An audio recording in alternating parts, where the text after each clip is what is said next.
ได้ยินค่ะอาจารย์ ครับ สวัสดีครับ Good morning. I hope all of you are still being verified. Last 2 days, there were a lot of number of cases of the COVID-19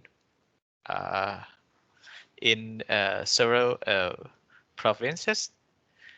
In Bangkok, there are as many as hundreds cases, and they have also found some infected patients in Chiang Mai, in Phuket, everywhere. It is going to be found everywhere all over this country. Even my hometown,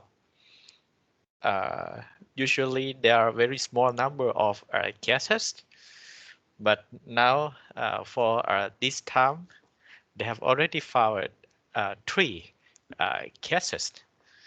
So this outbreak, it's going to be much bigger than the first 2. But anyway, I think we have to change the schedule for the final examinations. In fact, the faculty, they have proposed the plan for organizing the midterm exam, final exam, sorry, in this faculty building in the campus. But based on the current situation, I think we cannot conduct the exams in this coming months. Just based on the situations, based on the measures imposed by the government. So I'm not sure whether how much we can do it. I think this time we have to be dependent on ourselves. We cannot let the other help us to prevent the infections. So we will have the final exams online as the same as we had it in the midterm. But the date is not finalized yet. So I'm not sure if they have already made the schedule for the final exams. But now I think I will do it online. So we will not wait for a decision from the faculty. We will only go for the online.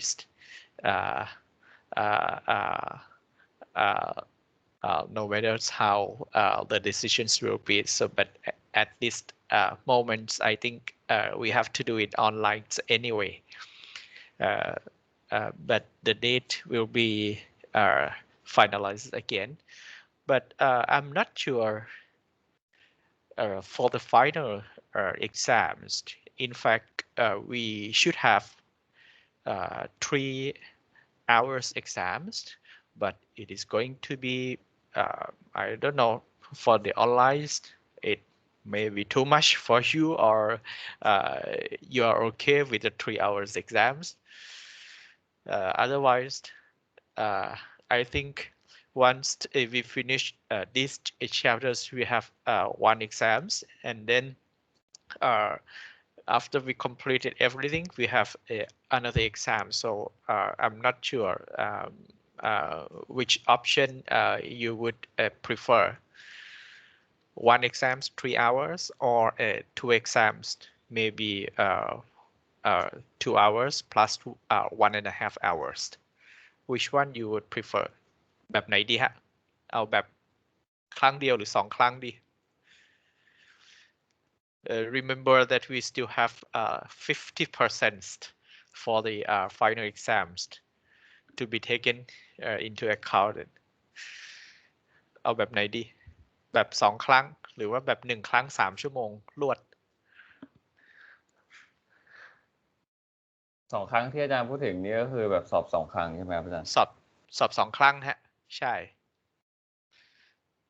สอบ2 ครั้งครั้งแรกอาจจะ2 ชั่วโมงอีกครั้งหนึ่งอาจจะ1.5 ชั่วโมงอะไรอย่างเงี้ยแต่ถ้าครั้งเดียวก็เอา3 ชั่วโมงพอ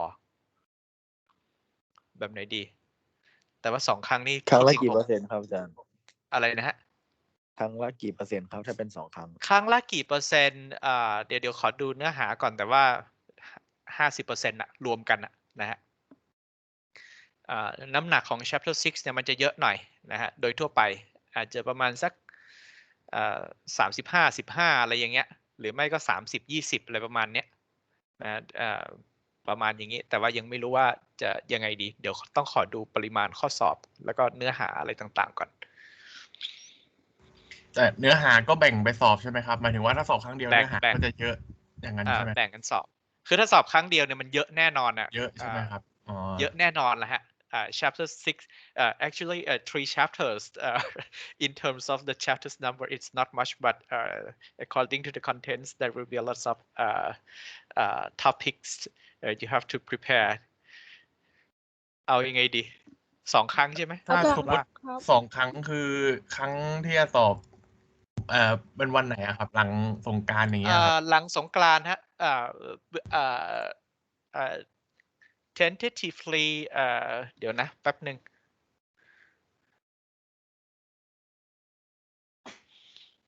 คือfinal exams ของเราเนี่ยมันวันที่มันbegin วันที่19นะ19หรือ20มั้งนะฮะผมกะว่าวันที่7th of May we will have the first final exams แล้วก็อีกวีคหนึ่งถัดไปเลยเนี่ยก็คือ14เนี่ยก็คือครั้งที่2เว้นแค่วีคเดียว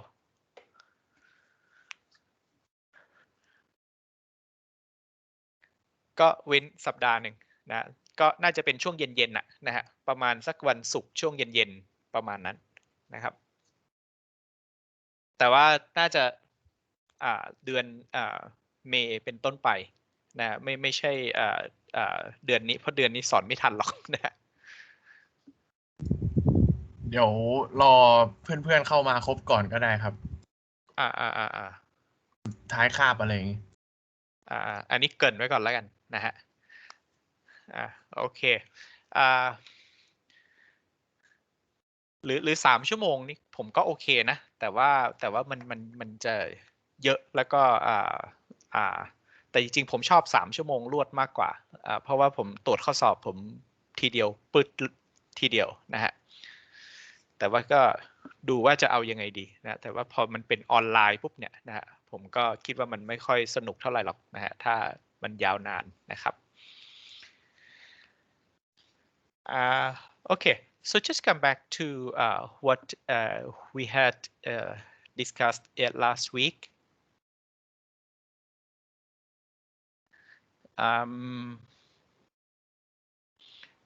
คราวที่แล้วเราถึงไหนนะlast week we were talking about the coagulations and flocculation we are almost finished the chapter so we reached the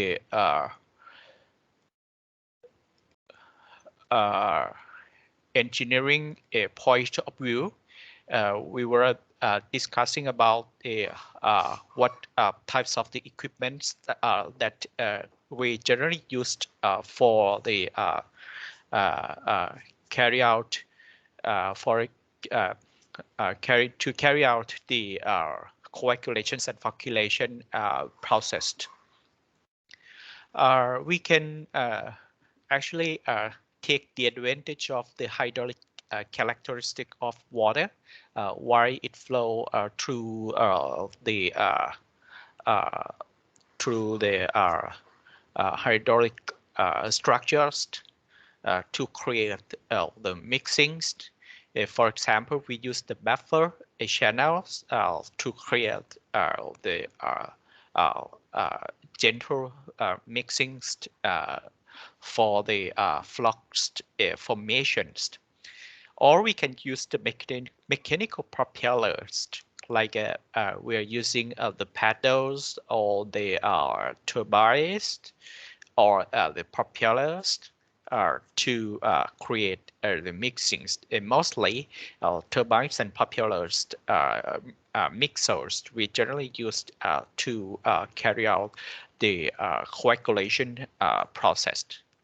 But for a buffer channels, it's typically used for the flocculation process. So how does it look like? Now I will just show you the figures. Please pay attention because the figures that I show you are important because it will give you some idea about how they fabricate the reactors or the chambers, carry out several processes to purify water.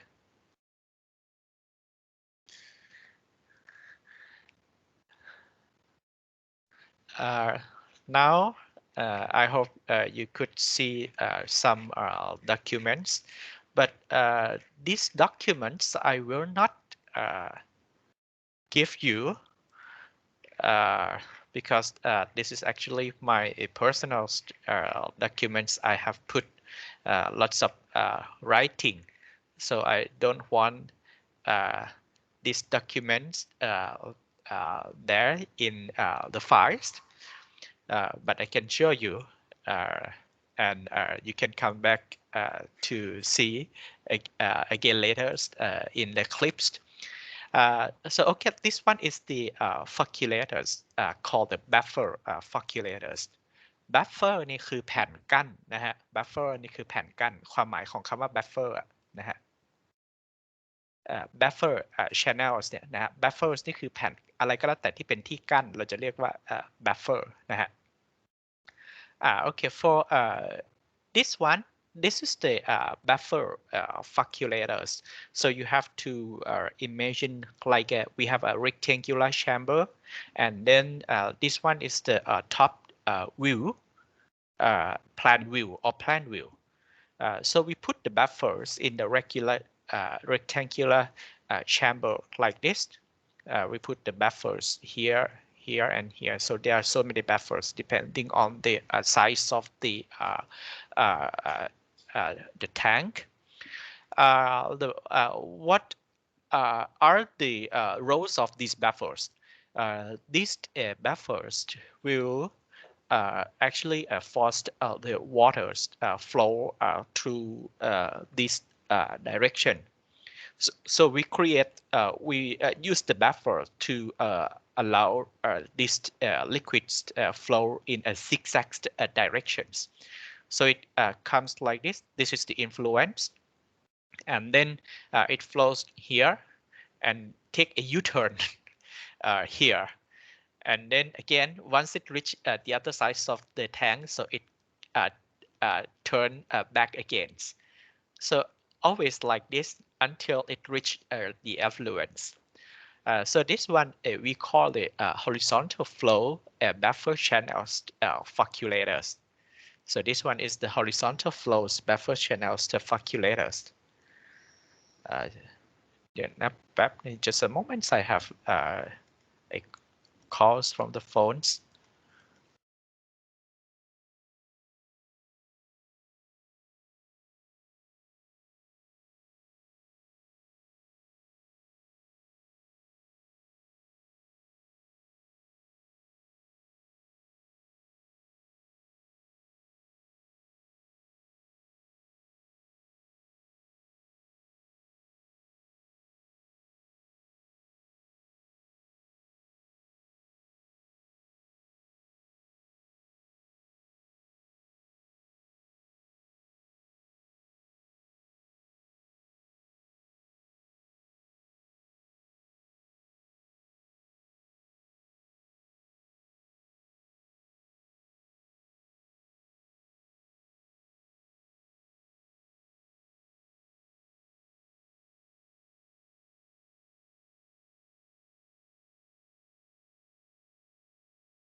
ไปเผลอปิดละเมื่อกี้นี้นะฮะokay, so this one is the horizontal flow, a buffer reactor, and okay, the other side of these figures, okay, this is figures 6.3. This one is also looks similar, but in fact, this is the cross sections or the side view. So it's look the same, but actually it's not the same. So this one is a cross section. So water flows from the tops to the bottoms, and then it moves up and then move down again, like this, up and down until it reach the effluents. So these two are both the buffer flocculators, but just the movement of the waters are different.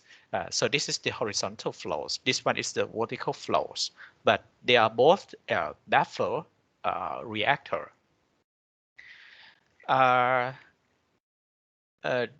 Okay, so this one, this may be a kind of conventional mixing chamber, like we have a square tank, and then inside the tank, this tank is equipped with the propellers or probably the turbine. So this turbine attached to the shaft, which are in some way connected to the motors. So these propellers rotated. While it rotates, it creates mixings. This one is the inlets, and the outlets is here. And this is the directions of the propellers rotate. So it goes in the clockwise directions. But once it moves like this, so it's cleared the water moved from the tops to the bottoms. So just like a fan, so if it moves in the normal direction, so it blows the winds to you. But if it moves in the opposite direction, so it causes it's create a suction. So this is also the same thing. The directions of the propellers sometimes in some way creates the movement of water inside the chambers. And if you look at the side view, this is the plan view. I'm not sure anybody could read this script. มีใครอ่านภาษาฝรั่งเศสออกไหมฮะในนี้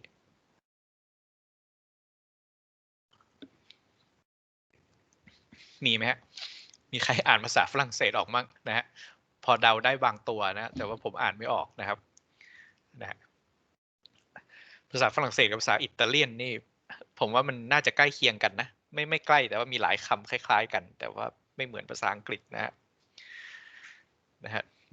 ในยุโรปเนี่ยอันนี้เล่าเรื่องนอกเรื่องนิดนึงนะฮะมี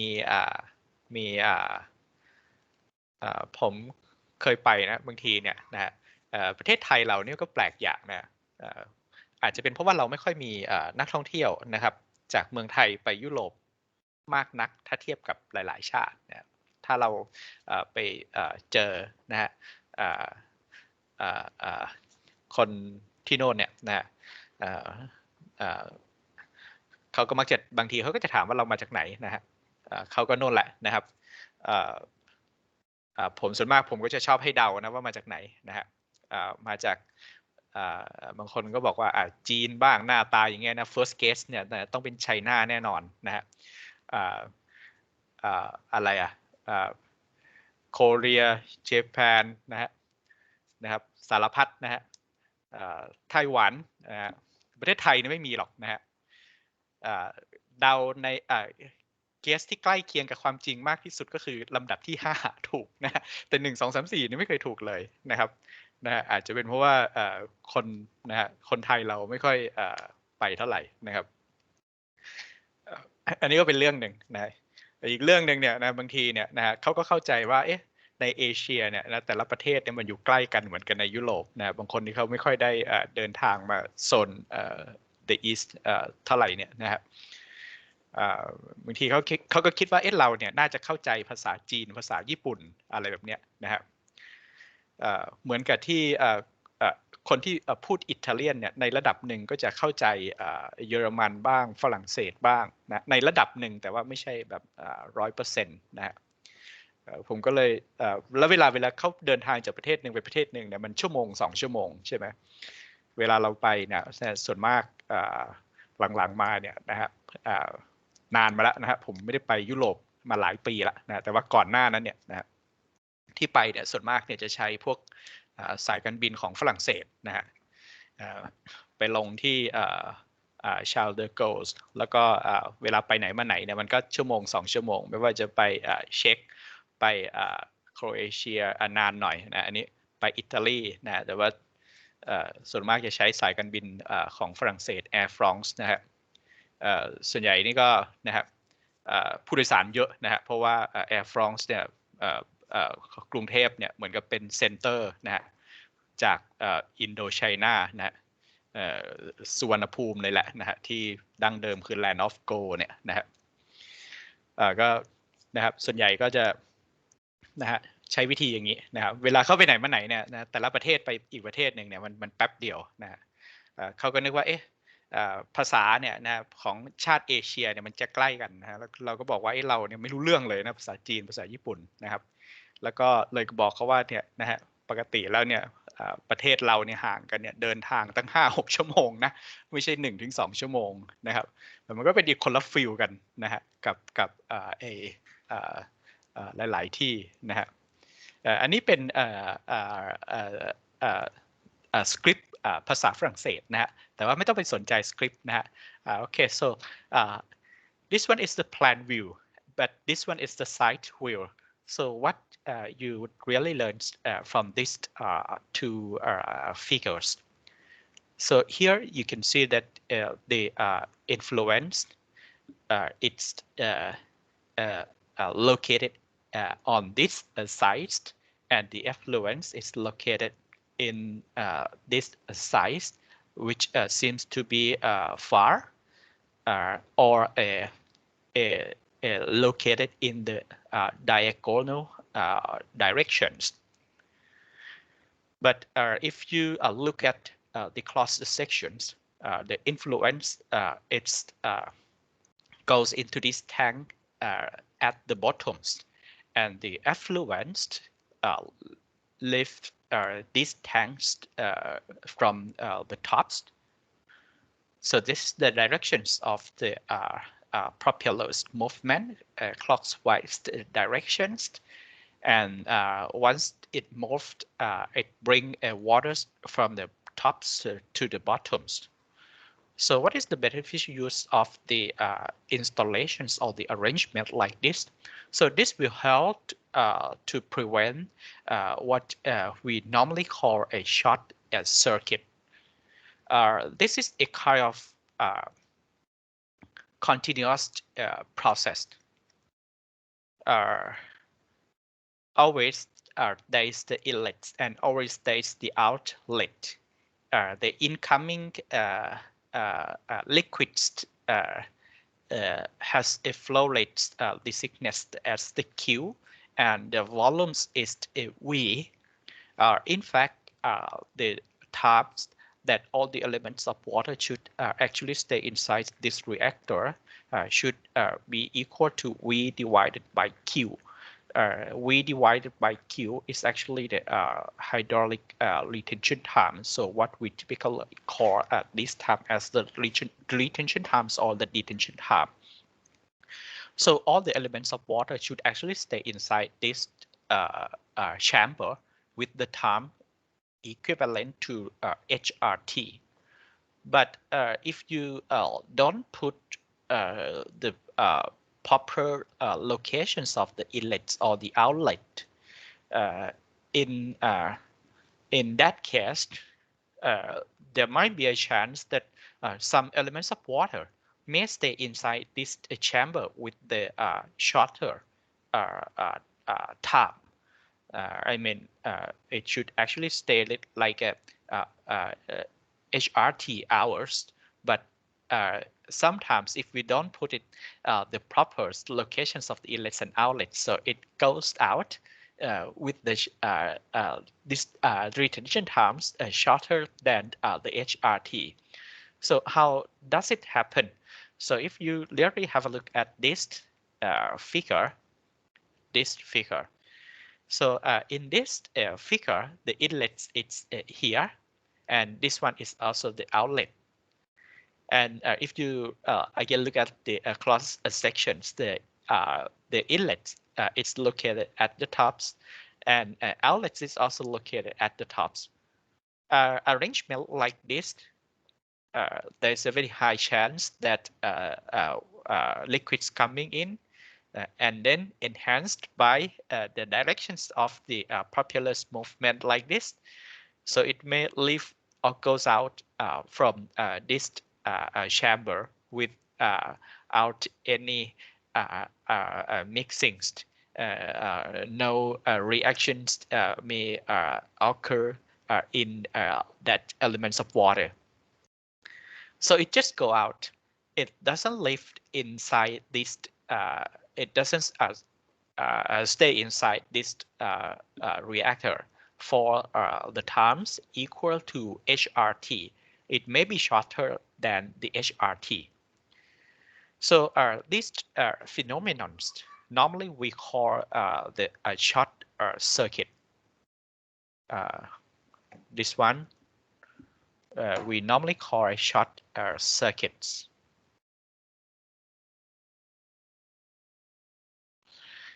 ภาษาไทยเราเรียกว่าการไหลลัดวงจรนะฮะ short circuit. So it just get inside and then go out with the retention time shorter than it should be. Actually, it should be HRT, which is equal to V divided by Q. So for the mixing chamber, it is very important to allocate the inlets and outlets in a proper positions. Actually, it should be the farthest. The inlets should be far from the outlet. As these figures, they use the square like this. So there are no choice. We have to put the inlets in the other side like this. Or we have to put one in the tops and then another one in the bottoms. Or on the other hand, it may be one in the bottoms and one in the tops. And also the directions of the water's movement inside the tank should be considered. It should actually prevent the short circuit. So this is the inlets. And water moved from the tops to the bottoms before it moved up and then overflows or leaving from the chambers like this. So this is how this is the importance of the inlets and outlets allocations, and also the arrangement of the turbines or the propellers inside the chamber. So basically, we have to prevent the short circuit. If we don't put it in a proper way, there may be a short circuit taking place. One reactor, it is easy to get a short circuit, but if we want to prevent the short circuit, so it is better to have at least 2 compartments. If you still remember what we had discussed in the first chapter, I show you the figures of the cross sections of the septic tank. Inside the septic tanks, we also make 2 compartments. Whatever it's getting in, so it just has to pass at least the first compartment before leaving the chamber, first or second compartment. So it cannot go out directly like as you can see it from this figure. So if we have two compartments, we still need to pay attention on the inlets and outlets, the directions of the propeller's movements inside the chamber. Locations of the outlets and inlets are important for the mixing chambers. In fact, for all reactors using the continuous flow patterns. This one, sometimes you cannot make like a entrance or inlets at one at the bottoms and one at the tops. We may make it like this. We put another buffer. So again, the buffers is a kind of a wall. Just try to separate the chamber.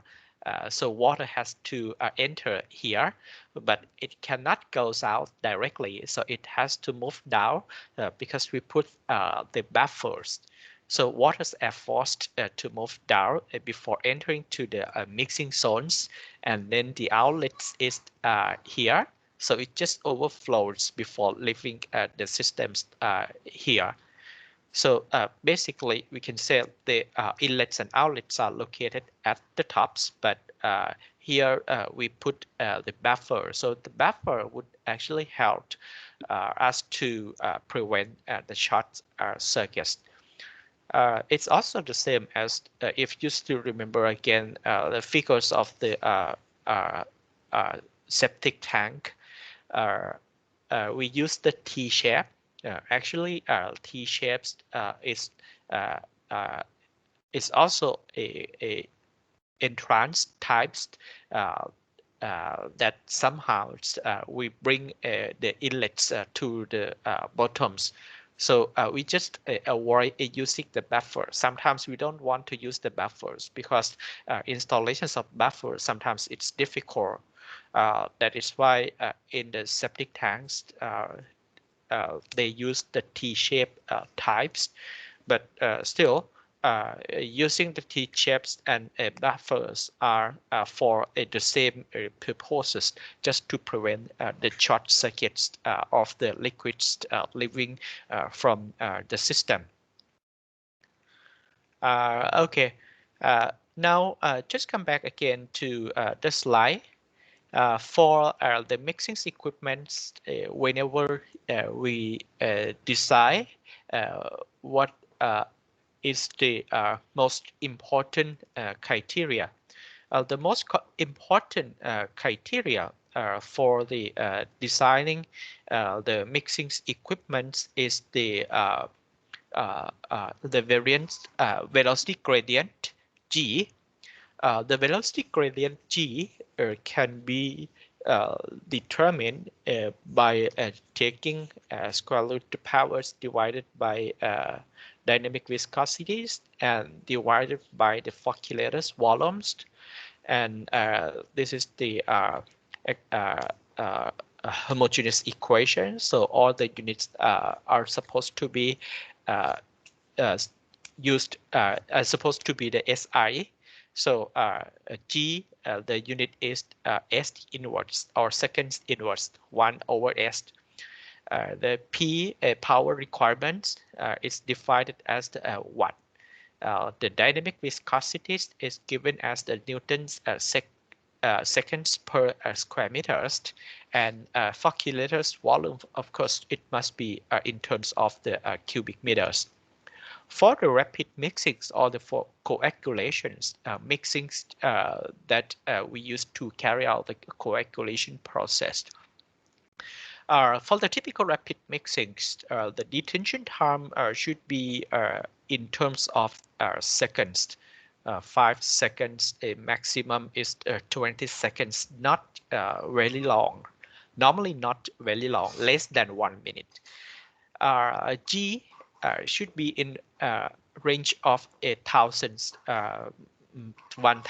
plus or minus Generally speaking, it will be about 1000 plus or minus seconds inwards. For the rapid mixings in the contact filtration process, we need even strong mixings or vigorous mixings. That's why the G must be maintained above 1500, and also the detention times should be as little as just one or a few seconds. So these are the criteria for the design and operation of the rapid mixing process. But for the flocculators, the same parameters we are using, but if you really take a look at the G value, this one should be around 20 to 80 seconds inwards, or generally speaking, less than 100 seconds inwards. And for the typical flocculator, the detention time should be less than 30 minutes, in between 10 to 30 minutes. This is very common detention times for the typical flocculation process. Maintaining a long flocculation time is also not good, because if we maintain too long times, there will be a flux erosions occur. But if we put too much G, there will be a flux rupture. So we have to keep a G and T in a proper range for the design and operation. Okay, so for the mixing equipment, it depends on the types. If they could actually provide the G around 1000 plus or minus, we can use that kind of equipment for the rapid mixings.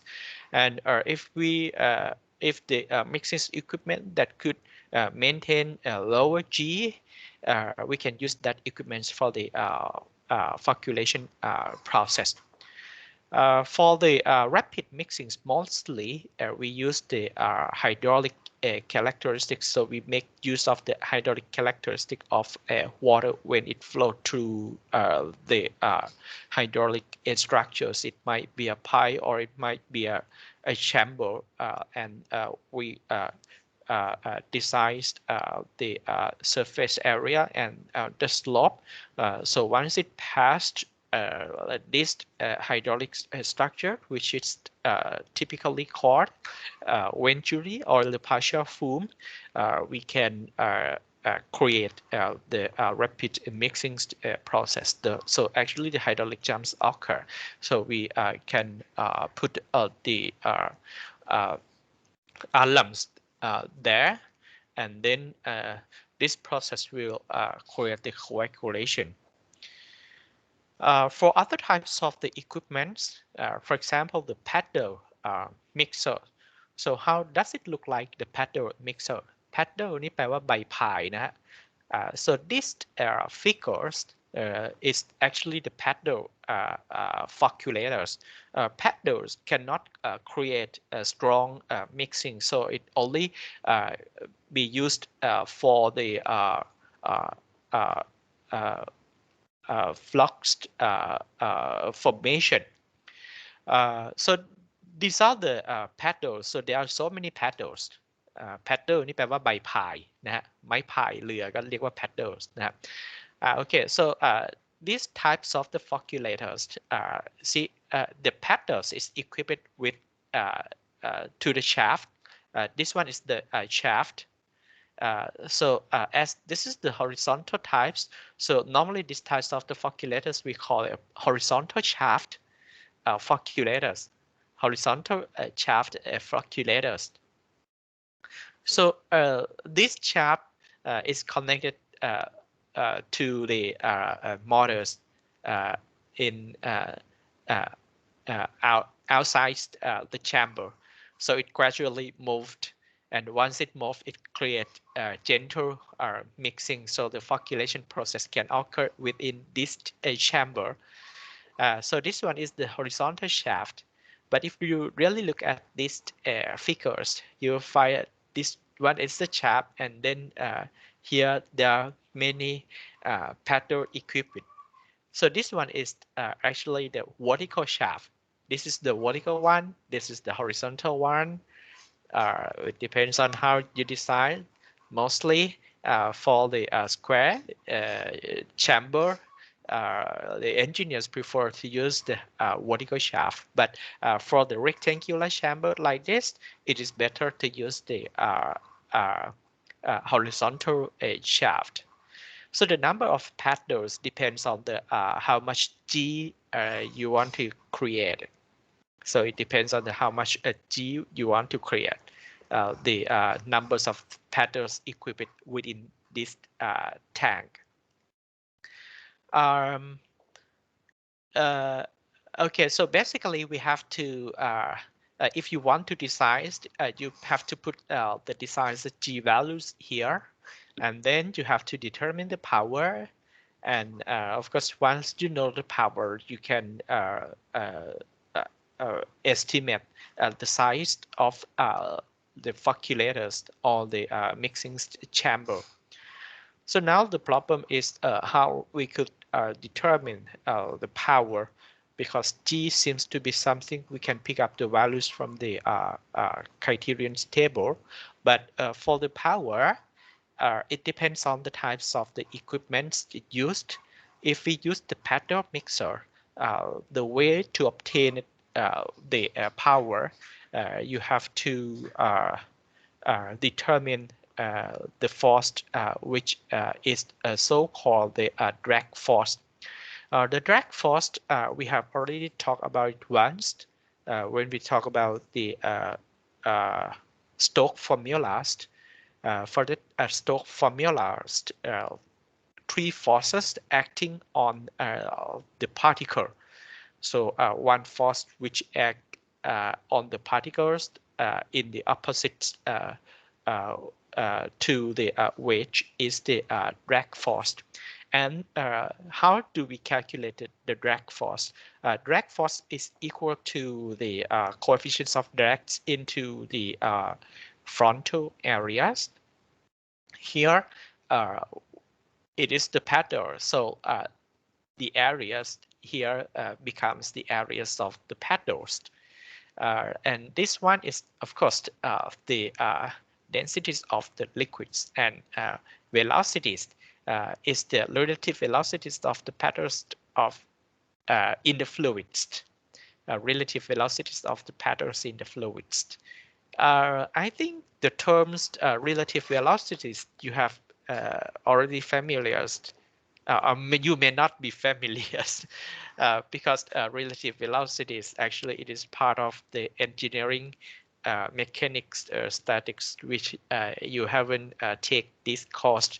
But in the past, when I was the undergrad students, all of us has to take two courses for engineering mechanics. The first one is, of course, the mechanics statics. We basically focus on the first and the third laws of the Newton three laws of motions, but these subjects doesn't include the second Newton's second laws. So for the Newton's second laws, we have to study intensively in the engineering mechanics dynamics. I think according to the curriculum provided by these faculties, only mechanical engineering has to take this course. Now it is removed from the curriculums of all other fields. But it is not good actually. You should actually study all the three laws of Newton, not just the first and the third laws of motion. But anyway, so relative velocities is a kind of velocities with respect to velocity of one object with respect to the other. Here we are talking about the velocities of the paddles and velocities of the fluids. Normally, it should be about 70 to 80% of the paddle tip speed.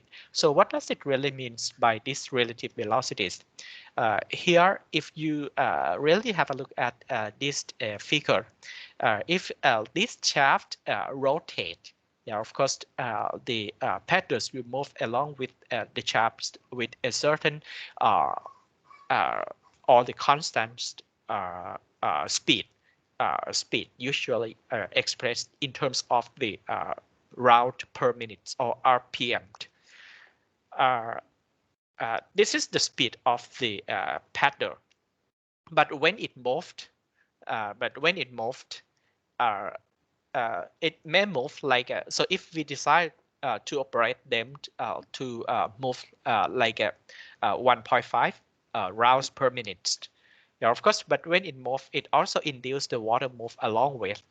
But the water, of course, it doesn't move as fast as the paddle. So if the paddles move like 1.5 rounds per minute, water may move along with this one, but the speed may be only 30%. So the difference is 70%, and this 70 to 80% becomes the relative velocities of the paddles in the fluid. So basically, we can determine the drag force based on this relationship. And also the power, again, we take the drag force and again multiply it by the relative velocities, or in fact, it is equal to the this one, but the last terms you have to take the power 3 here. So this is how we determine if we use the paddle as the mixing equipment. So if you want to determine G, you have to pick these formulas or the relationships if we use the paddle types. But if we use the other types, for example, that are static mixers or the inline mixers, in order to determine the power, you have to use other formulas, like you have to use the common one. P is equal to gamma Q H. I think everybody is now familiar with this relationship. P is equal to gamma QH, because it is the same as what we had done it in the HQ curve determinations in the pumping other in the previous chapter. So P is equal to the gamma QH. This is for the other equipments like a static mixers or inline mixer. So what is the static mixers? Static mixers is actually the equipments equipped inside the pipeline. So it creates mixings inside the pipeline. So normally the water just flow into the pipes with the area A with the velocities V. But once it passed the static mixers, the areas might be reduced, or the directions of the flows may be forced to move or to mix inside once the liquids passed this equipment. So the idea of this equipment is that they are trying to create the head loss. Basically, they are trying to create the head loss. If you want to obtain the power, you have to create the head loss. Okay. If you want to get the sufficient power, you have to create the head loss. Flow, of course, it is there, but head loss must be there as well. So this is how we determine the powers for the other types of the equipment. If we use the hydraulic jumps, so far, if you take the course fluids mechanics and hydraulic engineering, you must remember this one, the hydraulic jumps. So how the jumps occur? So I think it occurs because the flow regimes change from the subcriticals to the supercriticals conditions. And we can make use of this hydraulic characteristic. So if we adjust the slope of the chamber, we can create the mixings, and the hydraulic jumps can be designed. We can actually maintain the levels of waters before entering the jump zones. So the depth is given as YA, and then we can also decide the water after passing the jump, so it's Y2, and this is the distance, the jumping distance given as Li. Why it is really important? Because Li is the distance. So if you multiply by the width, and then you multiply by the average depth, so this will be the volumes. Okay, this will be the volumes. If you are going to determine the G, which equal to square root P divided by mu V, so the volumes for the hydraulic jumps taking place is here. So you just take the distance multiplied by the width of the channels, and then take the average depth, you will get the volumes of where the jumps occur. It's just similar to when it happened in the chamber, but here there is no fixed volumes, but the fixed volumes can be determined by taking this relationship. So you can find out the G once you obtain power. So flow rate, of course, you can determine gamma is the physical properties of water, which is equal to low G.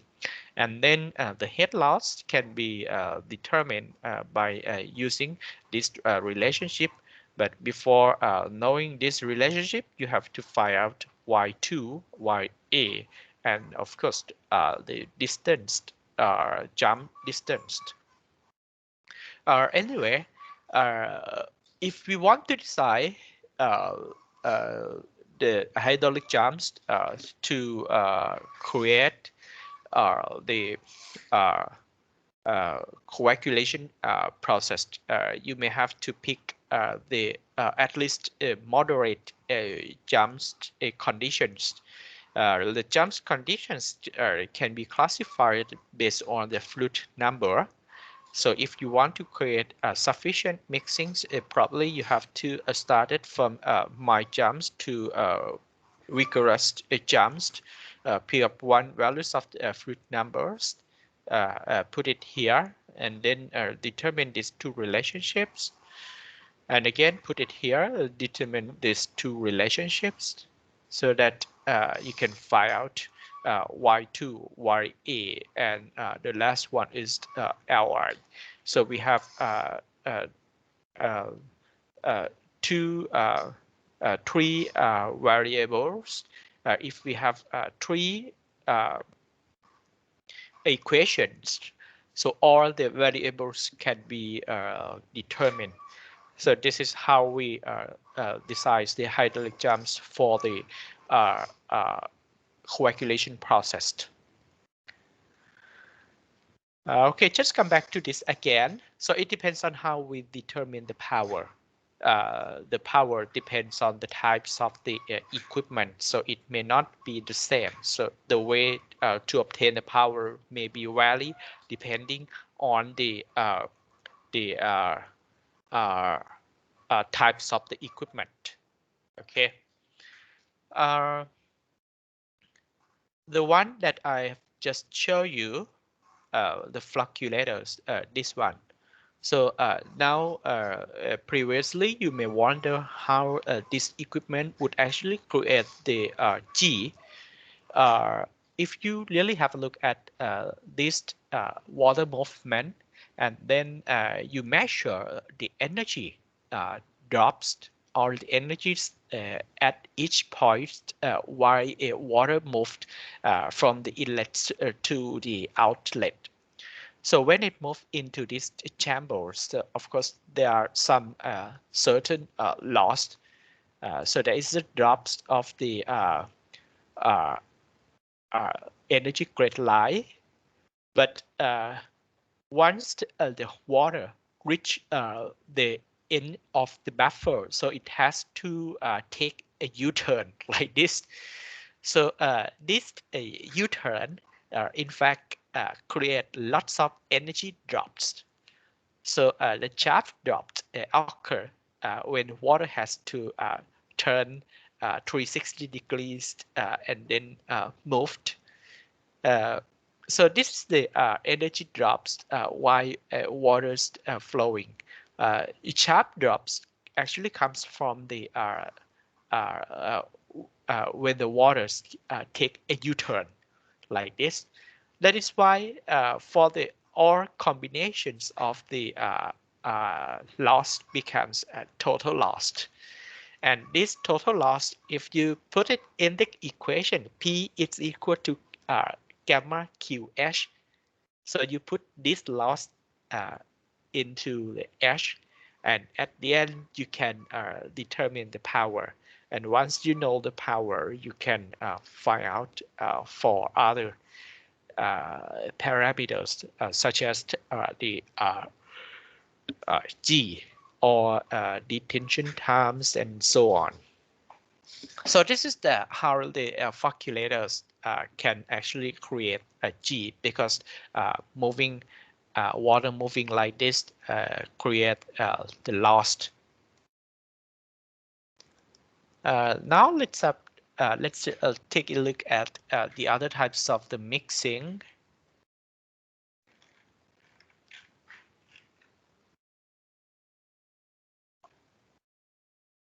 Okay, this one is a kind of inline mixing. Inline mixings. This actually happen inside the pie. Just inject these chemicals inside the pie. But before the injection, here you see there's a plate. This plate is equipped inside the pie, so it results in a cross section reductions. Here it's only the opening size. Here is also the opening area. So water moved, but there's something block the movement. That is why once the area is reduced, what will happen? The velocities will increase accordingly. So when the velocity is increased, it creates a lot of head loss. So again, the mixings can actually occur here at these positions. This is called the inline mixings. The other two are just this one just another forms of the inline mixings. For the inline mixings, sometimes you may have heard about the orifice. Do you know orifice? O-R-I-F-I-C-E. Orifice is a kind of plate, and then in the center to the place they make a hole, and then they equip this plate inside the pipe. That is why it is also one of the equipments we use to create the head loss. So lots of head loss will be created by using this orifice. So certain areas that reductions results lots of mixing conditions.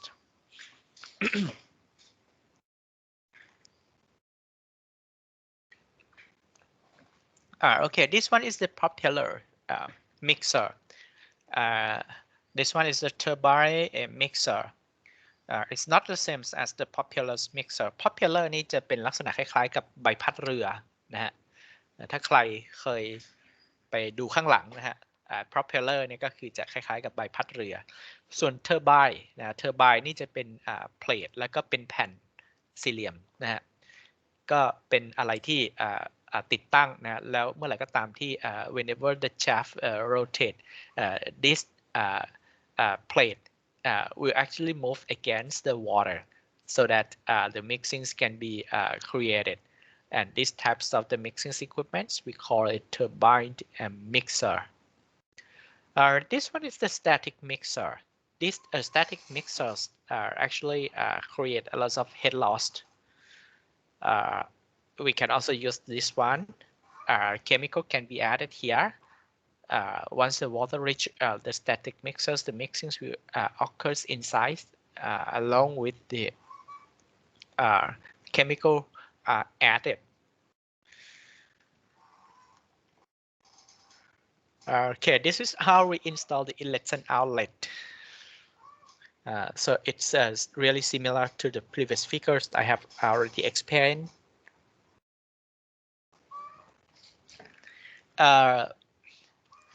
Exams every year I have put a question called a photo hunt. So you have to identify the possible errors occurs in these figures.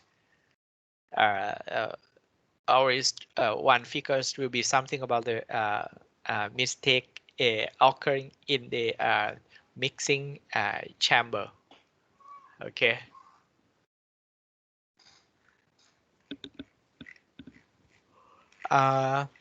Like this one. So sometimes we make a hole and then put the pipes, chemical pipes here.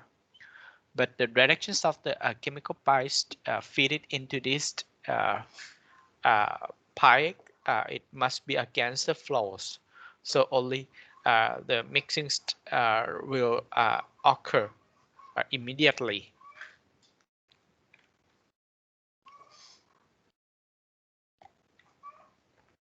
This one is the jet or X. It's nothing but just but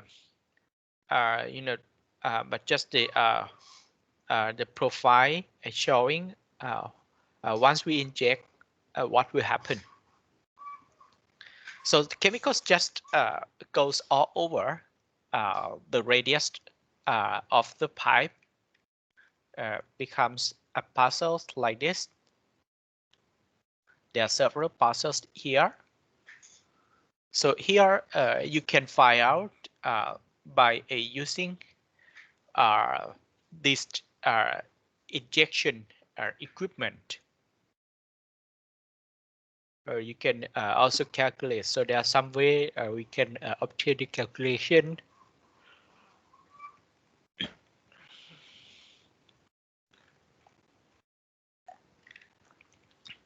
Okay, then this one is the turbine mixer. The turbine mixer. This is the drive shaft. Just connect this drive shaft to the motor so that this turbine can be loaded. This turbine consists of a 6 impeller blade. 1, 2, 3, 4, 5, 6 impeller blade. Okay, so for the turbine, there are too many criteria. For example, if this is the diameter of the turbine, and then this one is the thickness of the each blade. We can use this turbine to create the mixings. This one, these are the guidelines how we can install the turbine in the chamber.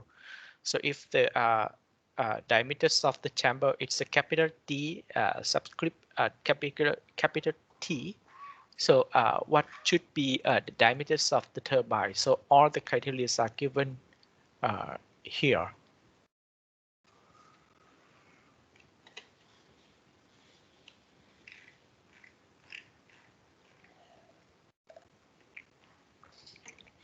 Okay, so before we proceed to the next unit operation, just have a look here. It is about the examples to determine the paddle area. This question is asking for the power requirement and also the areas required. Actually, this is not a very complicated example. So for this one, the power required determine theoretical power requirement and the paddle areas required to achieve a G of 50 seconds inwards. So they want 50 seconds inwards in the tanks with the volumes of the 3,000 cubic meters. I assume that the water temperatures is only 15 degrees Celsius. 15 degrees Celsius, or equivalent to 60 Fahrenheit พอพูดถึง Fahrenheit นะฮะอันนี้นอกเรื่องนิดหนึ่งนะเมื่อวันเสาร์อาทิตย์ที่ผ่านมาเนี่ยนะฮะผมก็ลงไปปักใต้นะภูเก็ตนะครับเสาร์อาทิตย์นี่ไม่รู้เป็นอะไรนะทุกเสาร์อาทิตย์ช่วงนี้นะครับส่วนมากเวลาผมลงไปหลายปีมาแล้วนะผมลงปักใต้เนี่ยผมไม่ได้ขับรถลงไปนะครับหลังๆมานี่ใช้แต่เครื่องบินนะฮะทุกทีนี่จะต้องขับรถลงไปนะครับขับรถลงไปนี่ก็นานนะฮะกว่าจะถึงนะเพราะว่าถ้าเราลงไปทางภูเก็ตเนี่ยคนที่ทางที่คนนิยมไปมากที่สุดเนี่ยส่วนใหญ่คนจะไปสุราษฎร์ธานีนะครับแต่ว่าของผมเนี่ยผมจะชอบขับไปทางระนองนะไม่รู้มีใครอยู่ปากใต้บ้างหรือเปล่าในนี้นะครับระนองนี่นะฮะภูมิทัศน์สวยงามนะฮะในเส้นทางนะครับแต่หลังๆมานี่ต้องไม่ค่อยมีเวลานะเวลาลงไปนี่ก็เช่ารถนะฮะแล้วก็เสาร์อาทิตย์เนี่ยนะฮะช่วงเนี้ยนะฮะบริษัทรถเช่าเนี่ยกิจการไปได้ดีมากสวยมากนะฮะไอ้รถพวกคันเล็กๆเนี่ยมันก็ไม่มีเลยนะฮะมีแต่รถตู้รถกระบะนะซึ่งเราก็ไม่ค่อยได้ใช้นะครับไม่ค่อยใช้นะฮะปรากฏว่ามีอยู่บริษัทหนึ่งเหลือรถให้เช่าเป็นรถเปอร์โยนะฮะนักศึกษาอาจจะไม่ค่อยคุ้นนะรถเปอร์โยจริงๆแล้วสมัยผมเด็กๆเนี่ยนะครับมีรถยี่ห้อนี้อยู่ในเมืองไทยเกลอเลยนะฮะแต่ปัจจุบันนี้เนี่ยเขาไม่ได้นำเข้าแล้วก็อาจจะไม่ได้ทำตลาดนะคนอาจจะไม่ค่อยนิยมหรือยังไงไม่ทราบได้นะครับปรากฏว่ามันมีรถแวนนะฮะยี่ห้อนี้นะฮะเพิ่งมีการเอามาจำหน่ายนะในประเทศไทยไม่กี่ปีมานี้นะครับก็มีนะฮะบริษัทนี้เขาก็นะฮะเอามาทำเป็นรถเช่านะฮะขับออกมาจากสนามบินนะฮะเราก็ว่าทำไม6-70เนี่ยมันรู้สึกว่ามันไม่ปลอดภัยนะคือขับเนี่ยไม่สามารถที่จะเร็วกว่า6-70ได้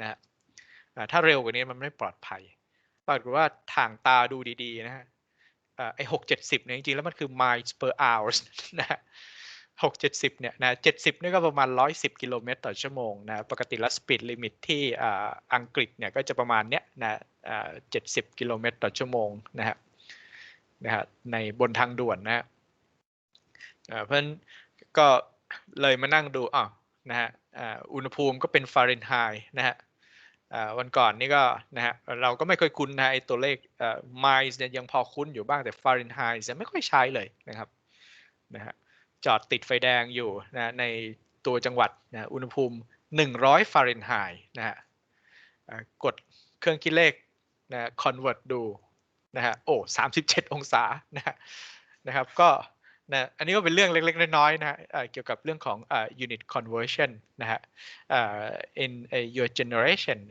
you mostly use the SI units but in my generation mostly the textbook coming from the US that is why half of the textbook they used the US customary units and another half of the textbook they use the SI unit so we have to be familiar with the unit conversion but in this generation, we are mostly use the SI units, but at least you should know the conversion factor sometimes. So for the temperature is 15 degrees Celsius, the coefficient of drag is given as 1.8. The paddle tipped velocity is 0.6 meters per second, and while the relative velocities of the paddle is the 75% of the paddle's tip speed. This is nothing. You just substitute. If you want to determine the power can be obtained. Actually, the question asked for the paddle area. Question asks for the paddles area. So in order to obtain the paddles area, you have to know the power. So how do we obtain the power? As G is equal to square root P divided by mu V. So we rearrange the equation. Then we get the power, which is equal to this one, dynamic viscosity. G is 50 seconds inverse. And the volumes of the tanks is 3,000 cubic meters. Finally, we get this one, power. And if you want to determine the paddle areas, you just used these formulas to determine the paddles area.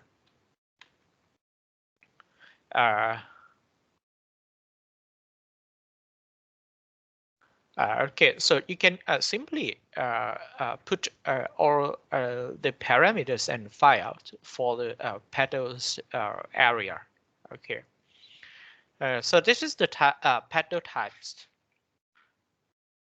And okay, so this one, this is also another example, but this one, the mixing equipment is the populist or the turbine. So for the power determination, you have to use another formulas to obtain the power if it is the populus of the turbine. This is the equation that we can obtain the power. I did not show this equation in this slide. So the powers could actually be equal to the phi. This is the power number into the low. This one is the density, water density. N is the อาจาร speed. ย์ครับอาจารย์แชร์สกรีนยังครับ อะไรนะ อาจารย์ได้แชร์สกรีนหรือเปล่าครับ ไม่ได้แชร์อีกเหรอเมื่อกี้โอเคเมื่อกี้ผมพูดถึงอันนี้นะฮะโอเคthen we come back to this example. This example is talking about the another types of the mixing equipment. The power for the turbine can be obtained from this equation. Speed, rotating speed, and this one is the diameters. So finally, we obtain the power. But before getting this power, somehow you have to determine a Reynolds number. But anyway, I didn't mention these equations in the slides. But just to remind you that G is equal to square root P divided by mu V. But the way to obtain the power depending on the types of the equipment. Okay, so then you can find out for the volumes and the here they determine the power per 1,000 cubic meters. Okay, so these are some examples about the designs of the mixing equipment.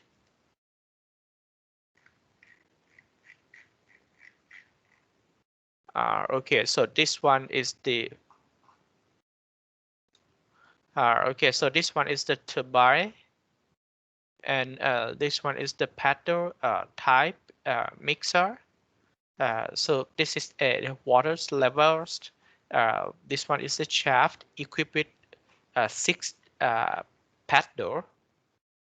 Actually not 6, but if we look at the cluster sections of the channel, so this shaft is equipped with 12 paddle. 1, 2, 3, 4, 5, 6. 1, 2, 3, 4, 5, 6. Okay, so these are the some figures. I just want to show you how the mixing equipments look like.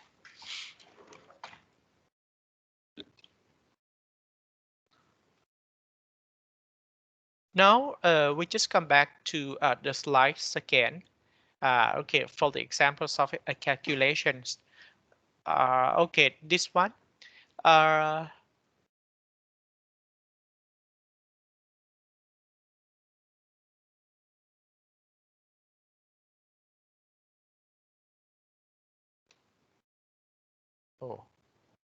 เดี๋ยวแป๊บหนึ่ง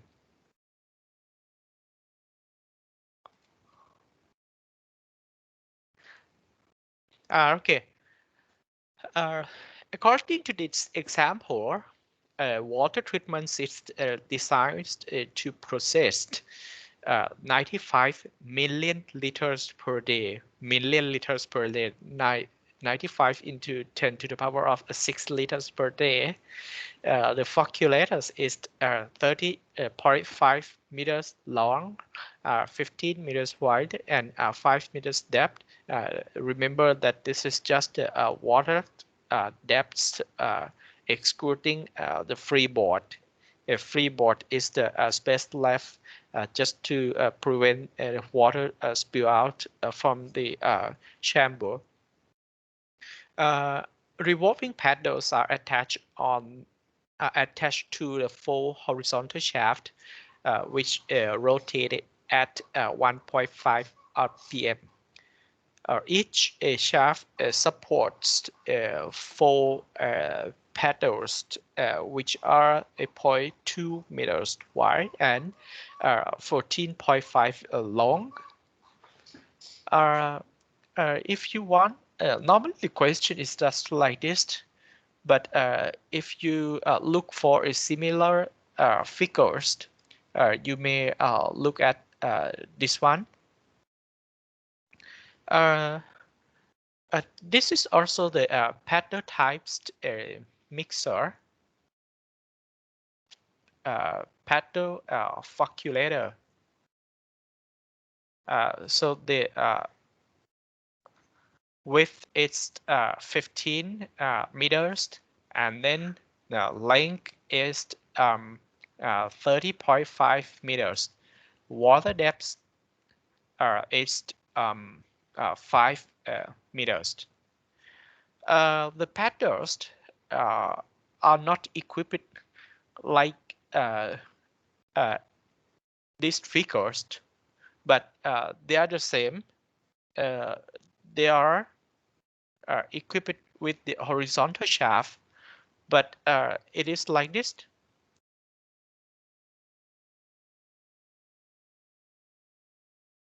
There are revolving paddles are attached to a full horizontal shaft, which rotate at 1.5 RPM. There are 4 horizontal shaft. So according to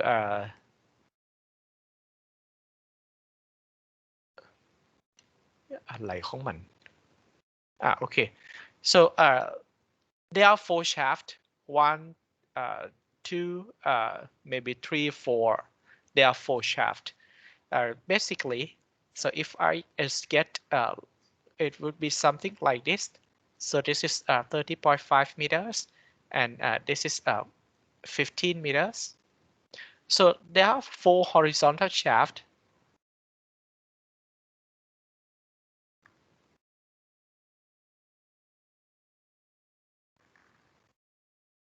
Uh, 1, 2, 3, 4.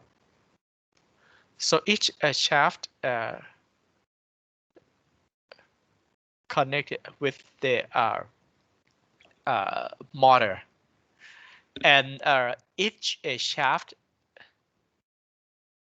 support 4 paddles. So this is the first shaft, and then another shaft also attached with the paddle.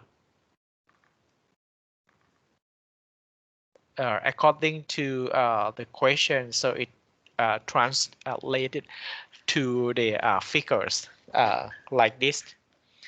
So I just expand these figures. So this is the shaft, and then we have the paddle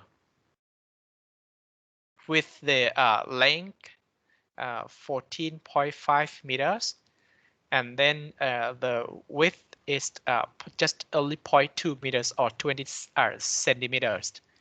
The shaft, each shaft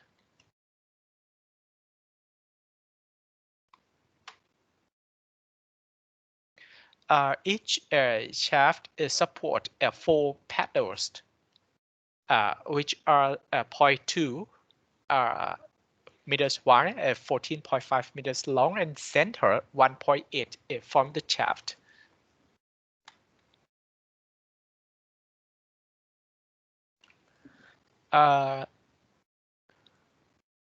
Center 1.8. So measuring from the shaft to the edge is 1.8 meters. It is something like this. This is the shaft, and each shaft support 4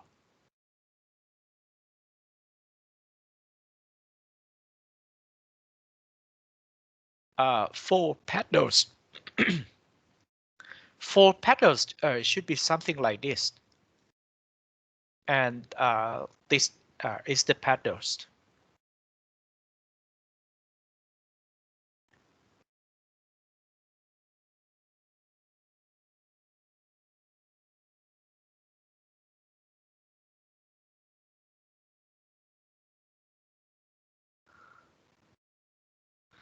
Okay, so width is about 0.2 meters, and this revolved 1.5 round per minute. And also measure from the center to the paddle. So this one is 1.8 meters. So it's something like this. So there are 4 paddles, and there are 4 shafts. So it just rotated 1.5 RPM. It's something like this. Then what are the question asked? The question is asking for the okay, assumes the mean velocities of mean water velocities is 30% of the paddle velocity. So as I mentioned, relative velocities of the paddle to the water is 70%. So if it's if the mean water velocity is just 30%, so the relative velocity is 70%. Dynamic viscosity is already given, and if you don't have the dynamic viscosity, you can check from the appendix of all hydraulic engineering textbook. I have put one of the table inside the file, so you can have a look. Here is the physical properties of water. So it shows the values at various temperature. For the dynamic viscosities, our temperatures is, I think it's a 15. So for the 15 degrees Celsius, the dynamic viscosity is 1.139. The unit is Newton seconds per square meters. But be careful while using this table. Look at the titles of this table, the tops of this table. So this one is mu into 10 to the power of 3 equal to this value. So if you want to use the values of just mu, you have to take this one multiplied by 10 to the power of minus 3 instead. Okay, this value is equal to this value. If you want to only use this value, so you have to multiply this value by 10 to the power of minus 3. Okay, so this is the way we used this table. So you have to be careful while using or taking the information from the table. Okay, so coefficient of drag is 1.9. Find different velocities between the petals and water. Values of G and also the retention times. There are 3 questions. Different velocities between the petals and waters. 70% of the paddle tip speed. So you have to find out this relative velocities is equivalent to 70% of the paddle tip speed. So you have to determine the paddle tip speed. Remember that according to the question, the paddle revolved 1.5 RPM and it centered 1.8 from the shaft. So these are the information you can make use to find out the relative velocities of the paddles and water. G is equal to square root P divided by mu V. So once you know the power, you can determine G. And the last one is the retention time. For the retention time, HRT is equal to V divided by Q.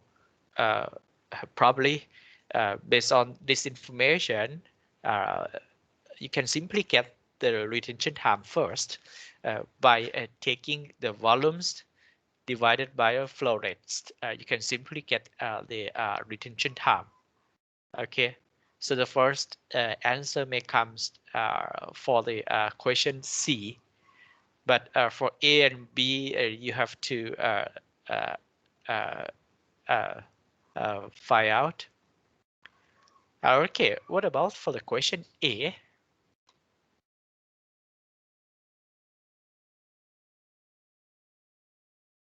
Okay. This one is the solution. So actually I give the lectures yesterday, so it's the same question. So we have the shaft. So each shaft support 4 paddles, and the paddles is away from the shaft 1.8 meters. So this is how the calculators look like. So basically we have to find out the power. With the power, you can only find out the G. As G is equal to square root P divided by mu V. Mu can be obtained from the table, and volumes is already given. So the problem is only you have to determine power. But in fact, the first question, you have to find out the relative velocities. So first, the relative velocities. The velocities of the paddle, as we know that the paddles revolve 1.5 rounds per minute. So how far it travel if it move 1 round? How far it travel? So 1 round is equivalent to the distance 2 pi r or pi d. This is the distance they moved 1 round. But they move as fast as 1.5 round per minute.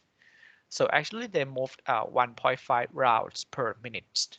That is why if you want to determine in terms of the velocities how fast they moved, paddle, just the paddle. Paddle means this one. All four move the same velocities because they are all at 1.8 meters away from the center. So we can find out the velocities traveling distance with respect to the time. Okay, this is the one. And then velocity difference between the paddles and liquids, it's 70%. So you take a 0.7 into 0.283. And so this is the answers to the first question. Then if you want to find out the power, what should be the paddle areas? Just in one shaft, we have 4 paddles, but in fact we have a 4 shaft. So the areas becomes one paddles is 0.2 into 14.5, and then 4. This one is 4 paddles per shaft, and then at the end we have 4 shaft. So the entire or the total areas of the paddles is 46.84 square meters.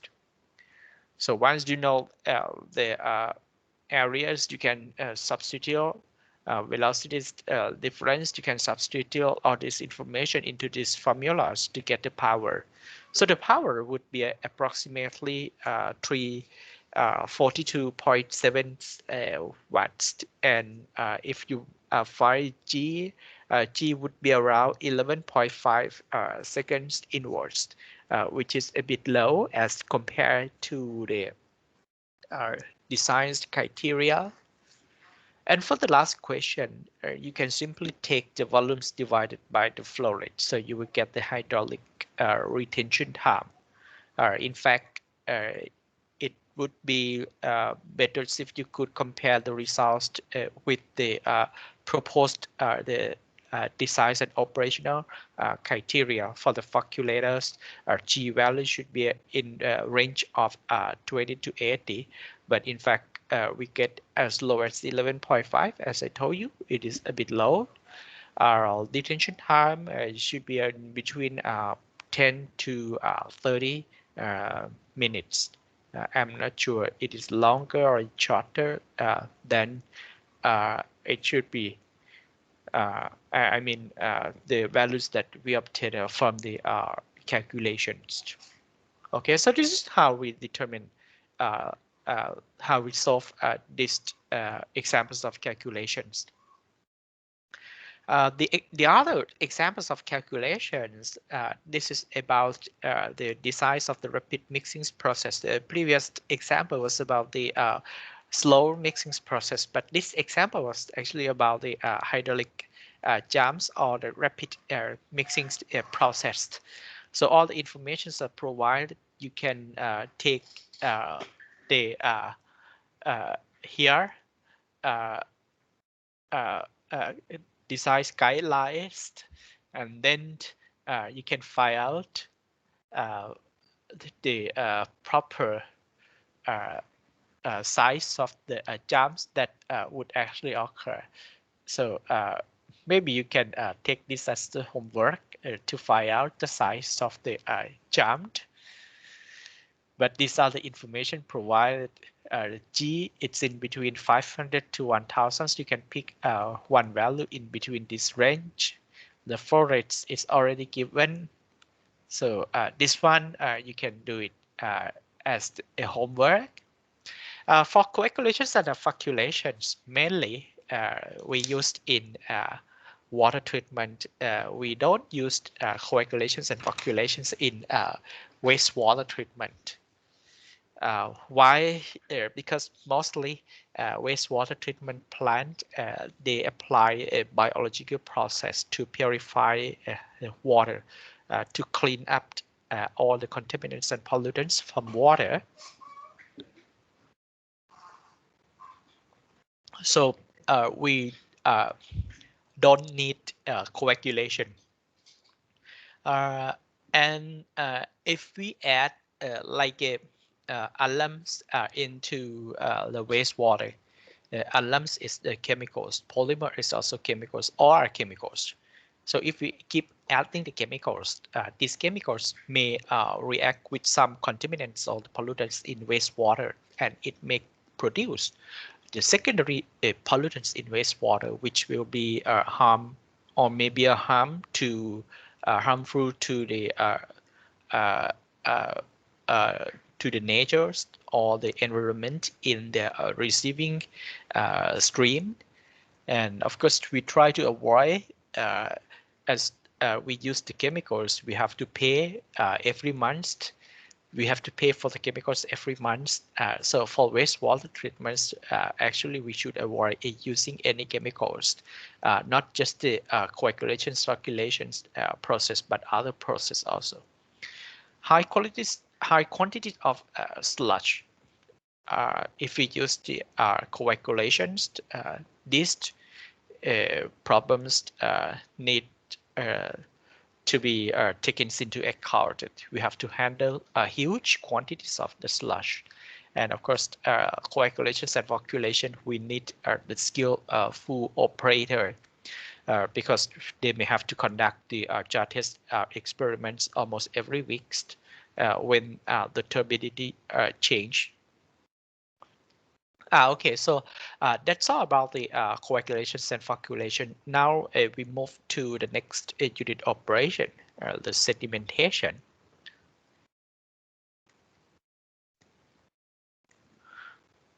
เดี๋ยวนะแป๊บหนึ่งนะขอเบรกประมาณสัก5 นาทีนะฮะแล้วเดี๋ยวเรากลับมานะให้นักศึกษาเบรกประมาณสัก5 นาทีนะเดี๋ยวเรากลับมาอีกทีหนึ่งนะครับ ผมขอไปต้มน้ำร้อนแล้วก็แวะไปห้องน้ำแป๊บหนึ่งนะครับ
โอเค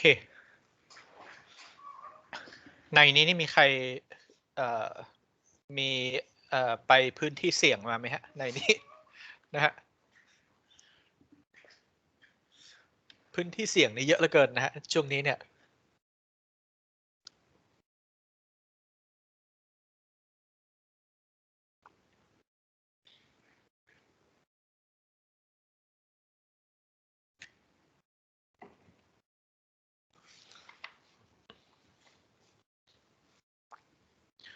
โอเค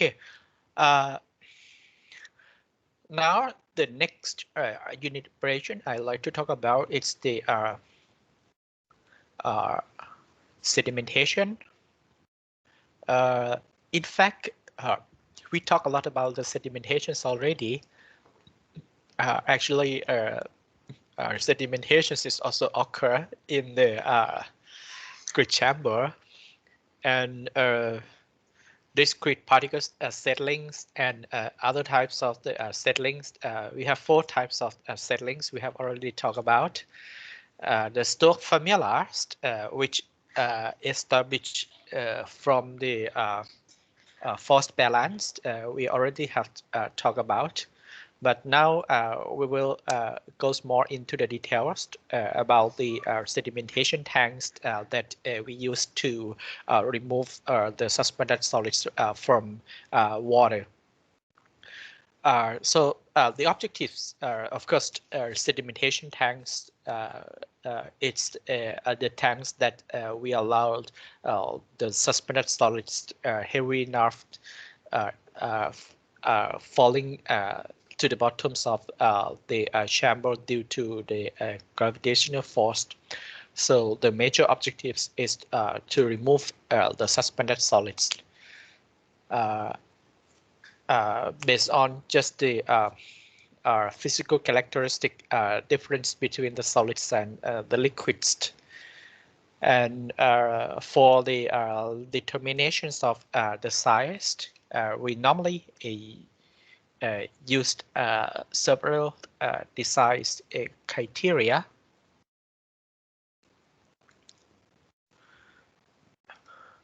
We normally use several types of the design criteria, including surface loading rate, detention time, wear loading rate, and the last one is the solid loading.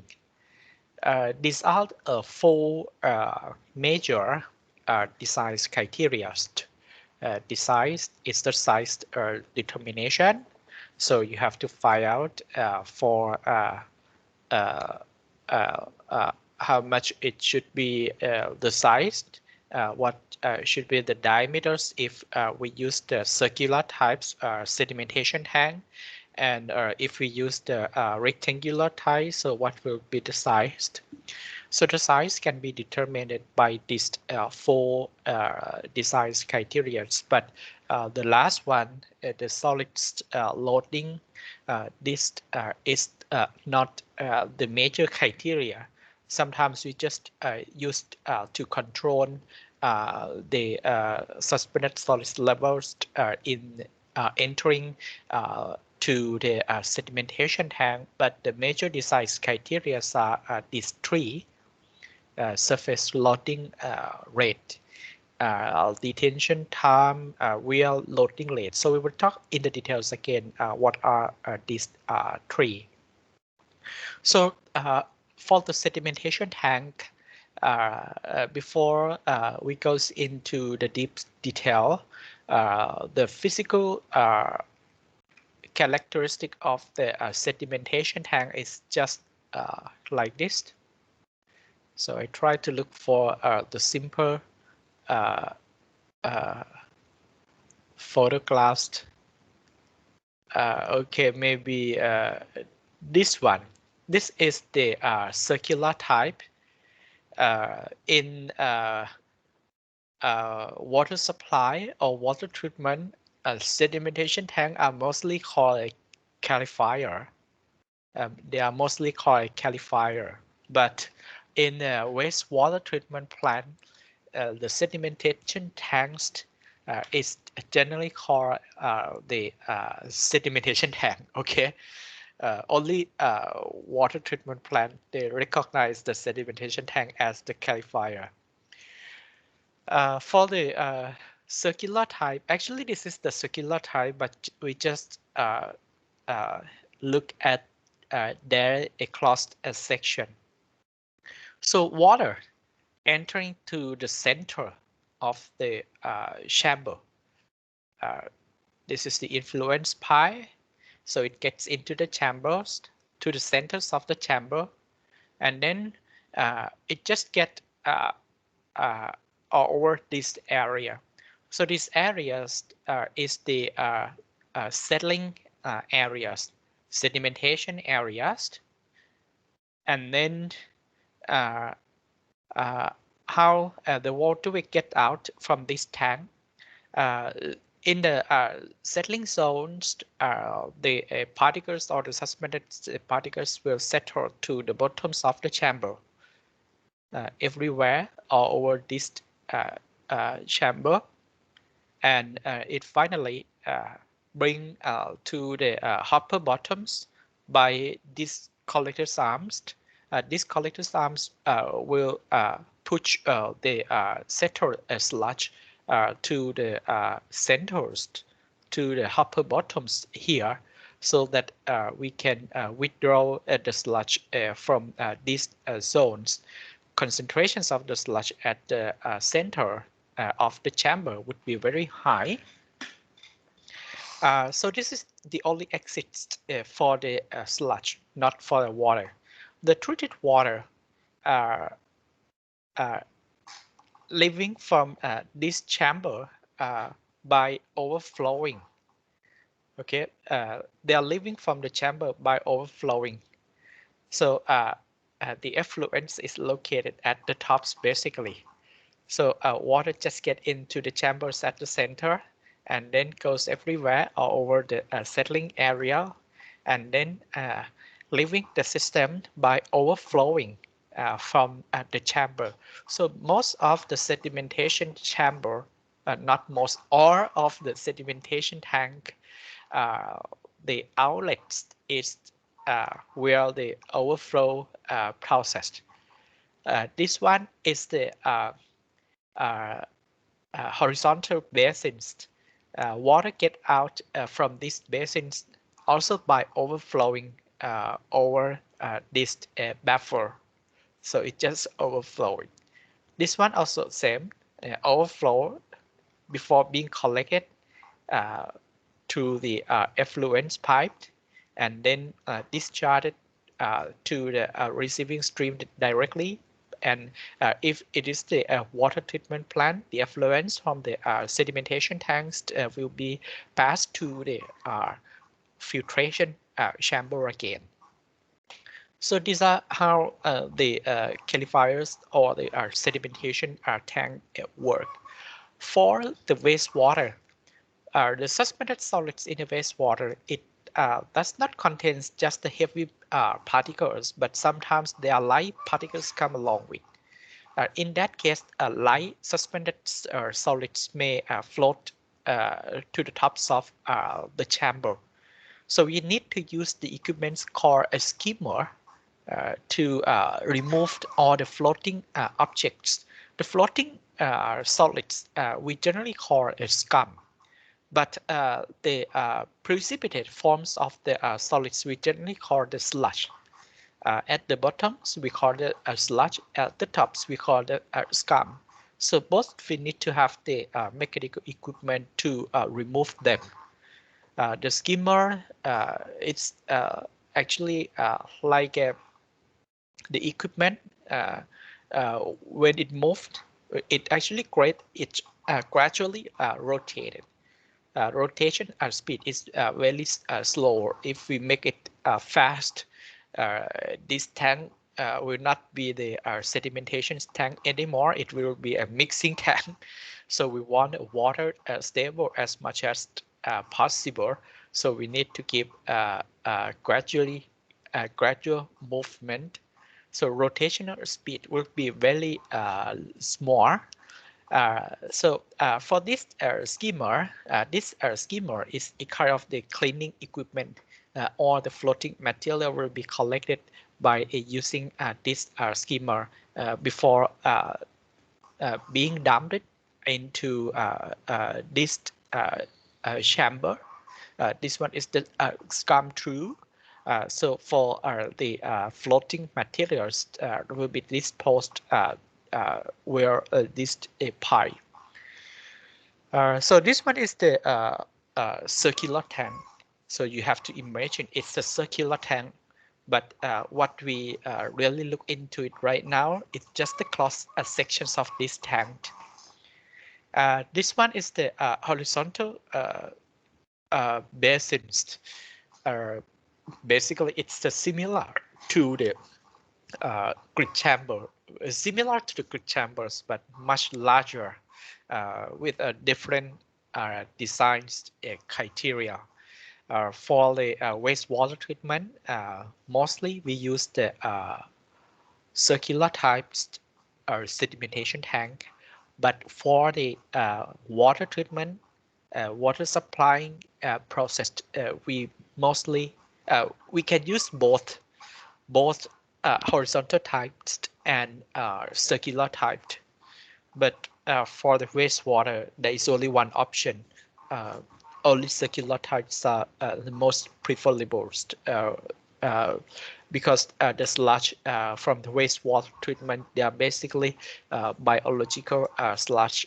They have different characteristics as compared to the sludge generated from the coagulations and flocculation process in water treatment plant. So we have both rectangular and circular types. Inside the chamber, we can actually divide it into 4 zones. The inlet zones is here. Photographs may not be very clear, so I will just again expand it and highlight it. So water will get into the chamber like this.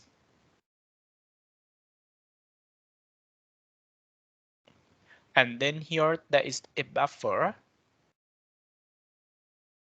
So water levels is somewhere around here.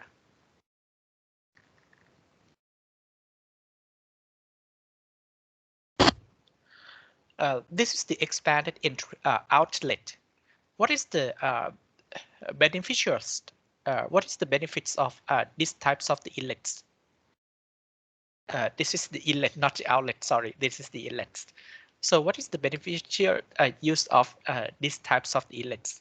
Why we have to use these types of the inlets? Do you have any idea? To the best of your knowledge. ทำไมเราถึงใช้ในรูปปากแตร มีใครรู้ไหมฮะ ทำไมเราถึงใช้ทางเข้าอยู่ในรูปปากแตร ตัวนี้คือทางเข้า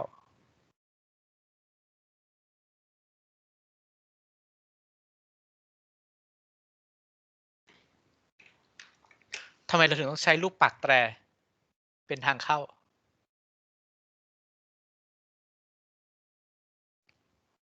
มีใครพอจะบอกได้บ้าง หรือมีใครมีไอเดียอะไรบ้างในทางวิศวกรรมนะ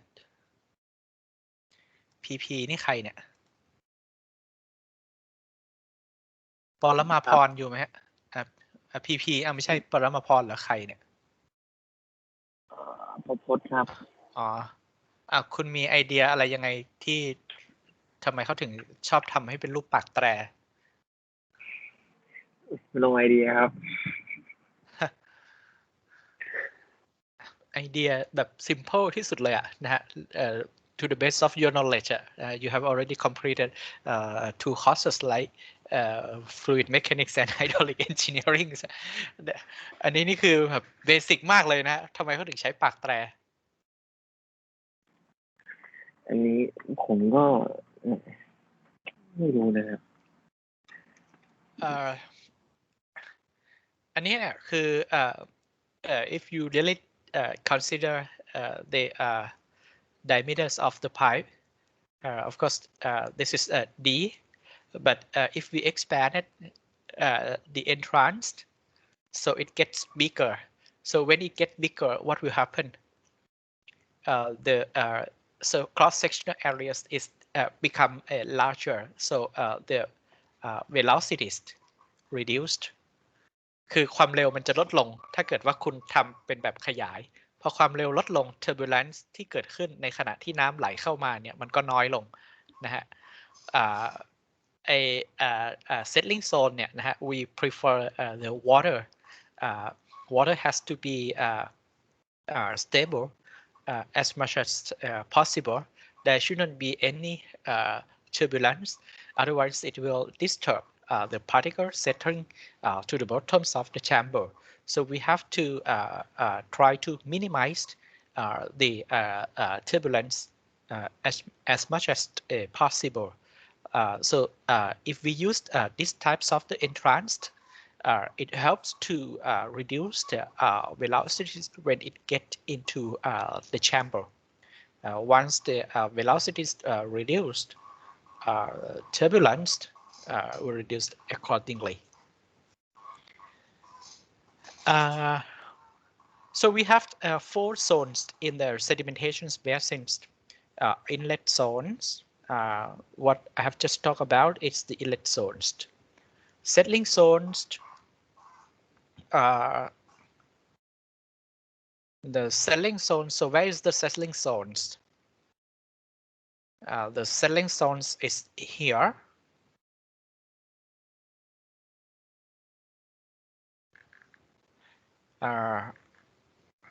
So these are the settling zones.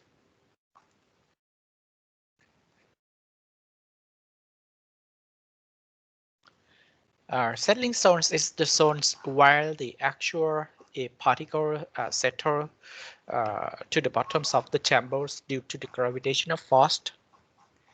And this one is the zone number 2. And for this sludge zones, the sludge zones it's located at the bottom. So this one is the sludge zones. It's the zones where we provide the space to collect the settled sludge. So this is the sludge zones. The outlet, it's normally located at the tops of the chamber. So it water will overflow to the edge of the chamber. So how the water overflowing? So when the water get in to the chamber, of course, some certain amounts of water will overflow out. This is the continuous process. So water will just overflow to the outlet. There are various types of the outlet. If we really have a look at these photographs, this is the photographs. So you will see the water overflowing from the sedimentation tank. So this is the channel where we used to collect the treated water. Okay, so water just overflowing to the edge of the tank. But before overflowing, this water actually has to pass the equipment here. Can you see what are these? These are actually equipped around the edge of the tanks. This one, this equipment, it's normally called a weir. Okay, this is a V-shaped weir. รู้จักไหมฮะ weir W-E-I-R นะฮะใน lab fluid หรือ lab hydraulic น่าจะมีนะฮะไอ experiment ที่เกี่ยวกับ weir นะฮะoverflowing through the weir. What is the beneficial use of the weir? Weir, with the weir, you can minimize the currents induced by the outlet. and water can actually overflowing smoothly. Weir can help to minimize the turbulence occur in the outlet zones. So all the sedimentation tanks we actually need to equip with the weir. And what about this one? This is the buffer. Actually, this one is the buffer. So if I sketch this circular tank, so it would be something like this.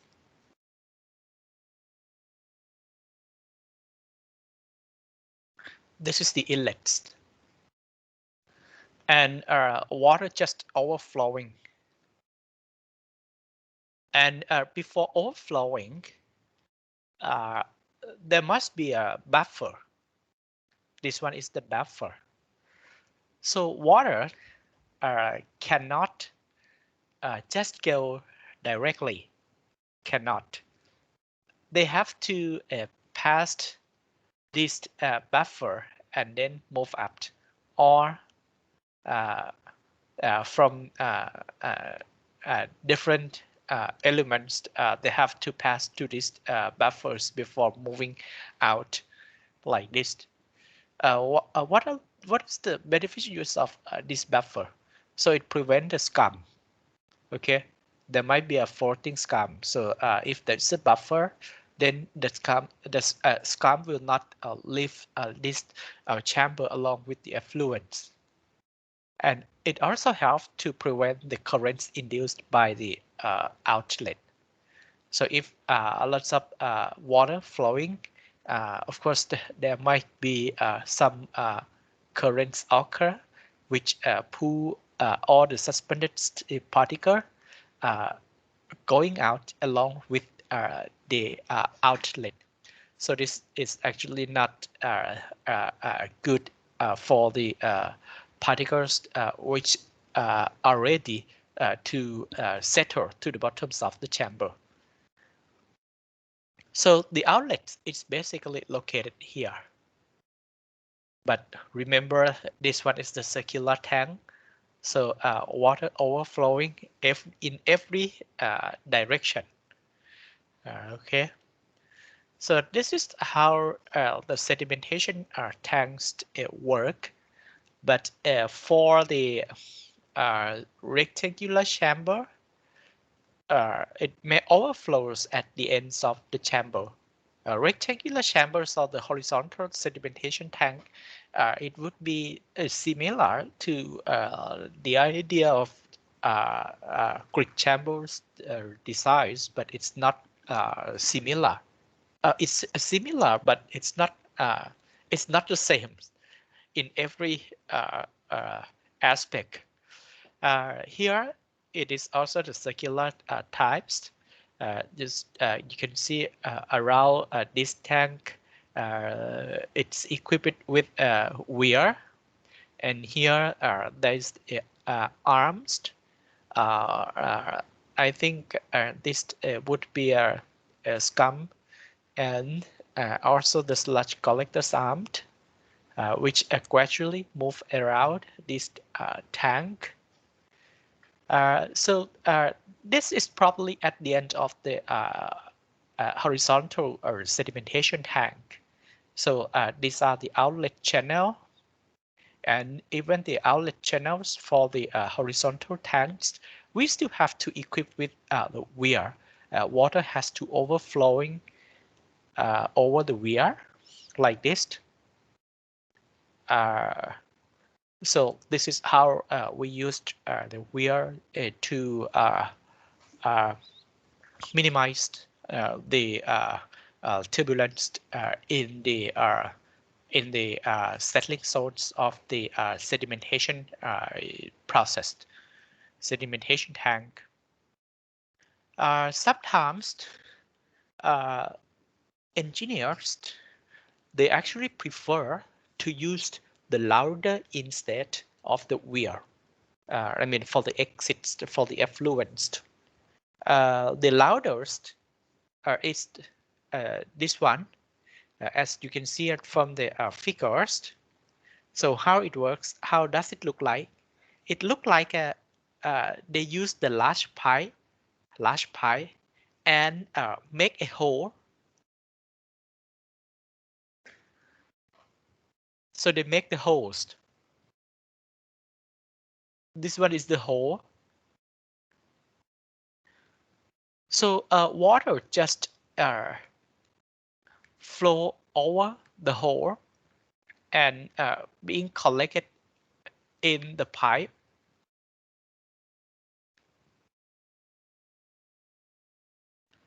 Before being discharged to the effluent pipe. So this one is another type of the effluent. In the previous figures, you see they used weir, but this one they used something which is so-called lauder. So basically, it's just like a pipe. Mostly they use the PVC pipe and then make a hole so that water can actually flow over the hole and then get inside, so that this one it's being collected and discharged to the next unit operations. So this is how it works. So there are 2 or 3 options. The engineers can select the types of the exits.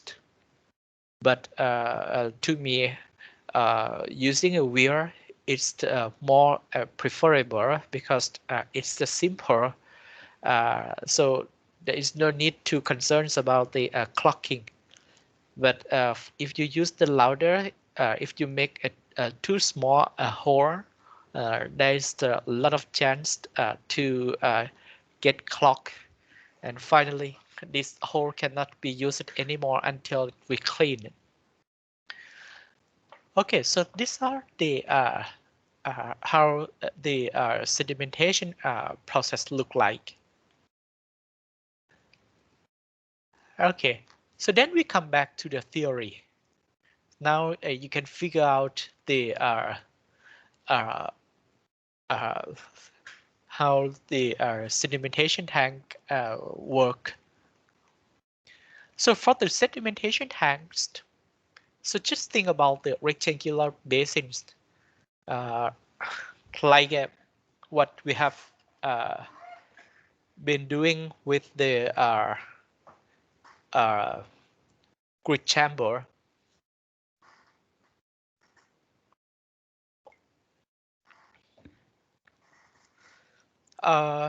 This one is the rectangular settling basins, and this is the settling zones. This one is the settling zones. So particles enter to the settling zones if they have the settling velocities equal to the design parameters, or the particles which has the size bigger than the design parameters will be 100% removed. But if the particles has having the size smaller than the design size, some certain part will be escaping from the settling zones, but some will be precipitate or settle to the bottoms of the chamber. I hope you still remember these figures, but anyway, now we change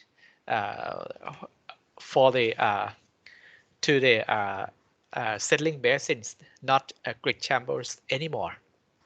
According to these figures, the flow rates passing through these basins is given as a Q.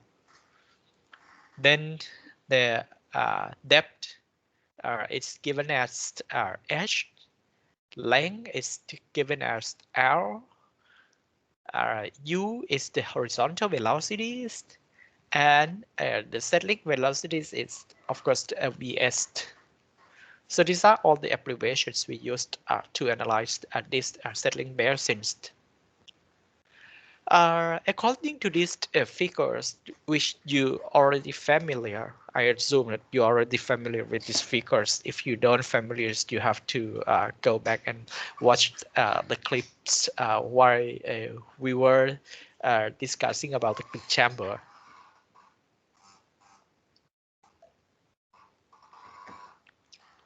For this one, if you think about how fast the particles will travel to bottoms to the sludge collection zones, you can apply the simple equation S is equal to VT.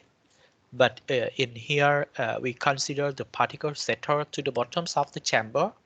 So the settling times would be equal to the vertical distance divided by settling velocities.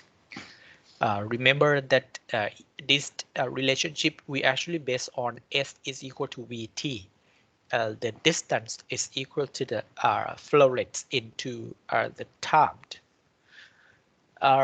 Settling times is given as Ts, and it is equal to H divided by Vs. And on the other hand, the detention time. The detention time, in fact, it's also equal to V divided by Q. But on the other hand, we are thinking about the times that all the elements of water needs to spend inside the chamber. Here in these basins, water flowing horizontally from left to the right. So how much time does it take when the water starting from the inlets and leaving the outlet zones? Here you can estimate you know the velocities, horizontal velocities, and of course you also know the length of the sludge zones. You can find out the time, traveling times, or in fact it is equal to the detention times. It is equal to the length out divided by horizontal velocities. They are both the time, settling times and the detention time. Remember that the velocities Q is equal to AV. Q divided by A is equal to the velocities. And here we've got the relationship between the horizontal velocities with the flow rates. And it would be equal to the Q divided by depth into the width. Okay, depth into the width, depth into the width. So this is the relationship between amongst this value. In order to design the sedimentation chamber, it is wise to keep these two types of time equally, or the settling time should be equal to the detention time. So settling time should be equal to the detention time. Okay, so Ts should be equal to Tr. Ts should be equal to Tr. And if you could actually maintain this condition, the size that we obtain would be very efficient. Okay, so it reach the settling objectives, and it also stay inside the chamber with the times it should be, or the times they required.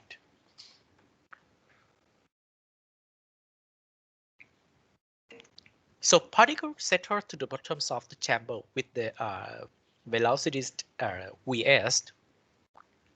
But if you think about the water entering to the systems and also leaving from the system, you will find the water leaving the system by moving in the upward directions, because they are trying to overflow from this from the settling zones or from the chamber.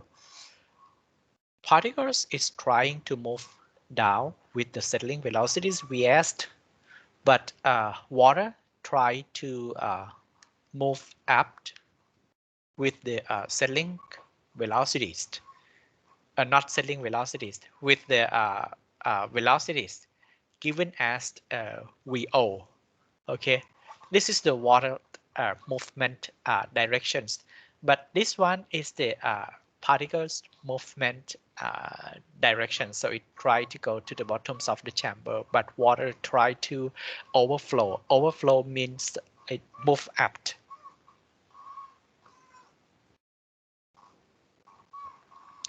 How do we determine these overflow velocities? How do we determine these overflow velocities? So when water entering to the chamber, suppose this is the sedimentation tank, so water has to move up. Once it get into this chamber, so water has to move up. And when it move up, this one is VO. So it may be equal to Q divided by surface area, right? So this, if it move up with the velocities VO, so VO is always equal to Q divided by settling by the surface area, sorry.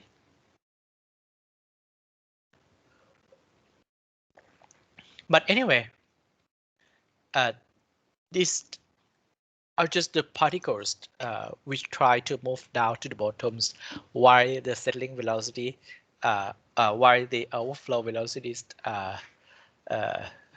try to move up. Water try to move up all the time.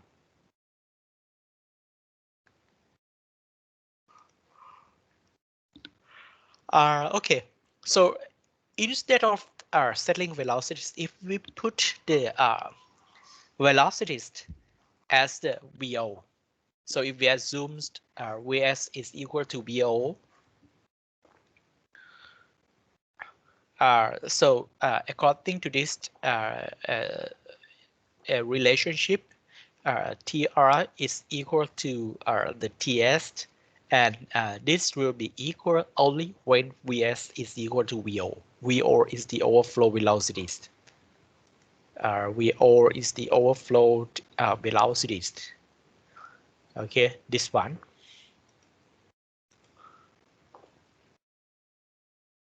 If put like a Vs is equal to VO. So according to the previous equation, this one, this three relationship, then we can find out the another relationship, settling velocities divided by U. U is the horizontal velocities, would be equivalent to the ratio between the depth, water depth divided by the length. Okay, so that we rearrange these equations. Of course, we have to rearrange this equation. And finally, we will come up with the Q divided by surface area. VO is equivalent to Q divided by surface areas. Surface area, that is why these parameters sometimes it is called as the solid loading rate. Now, this version is recognized as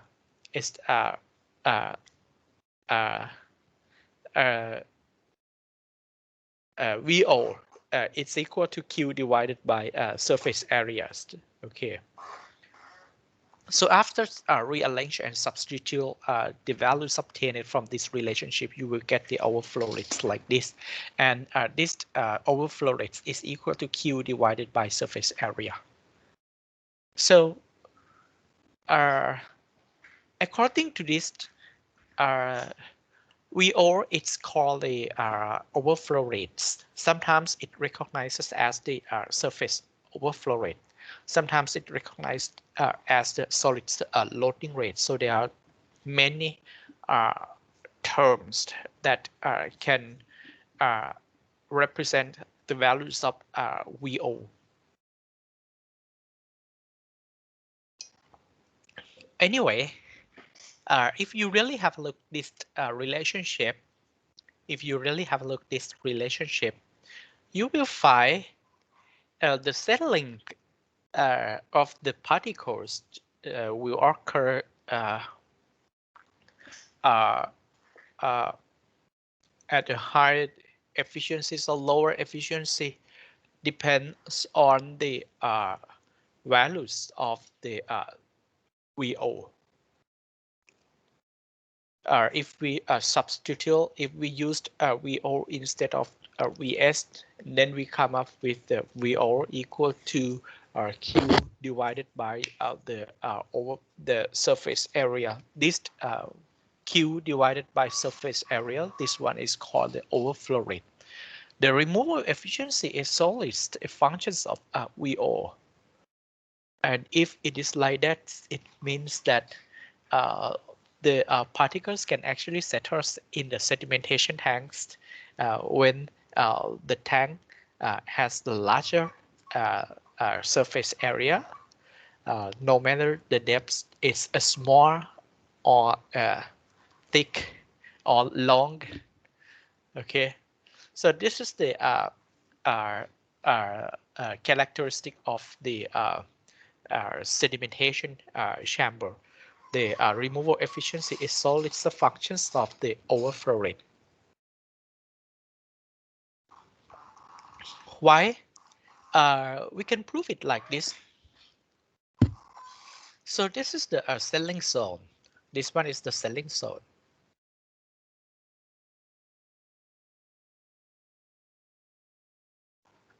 This one is the settling zone. The horizontal velocity is given as V, and the particles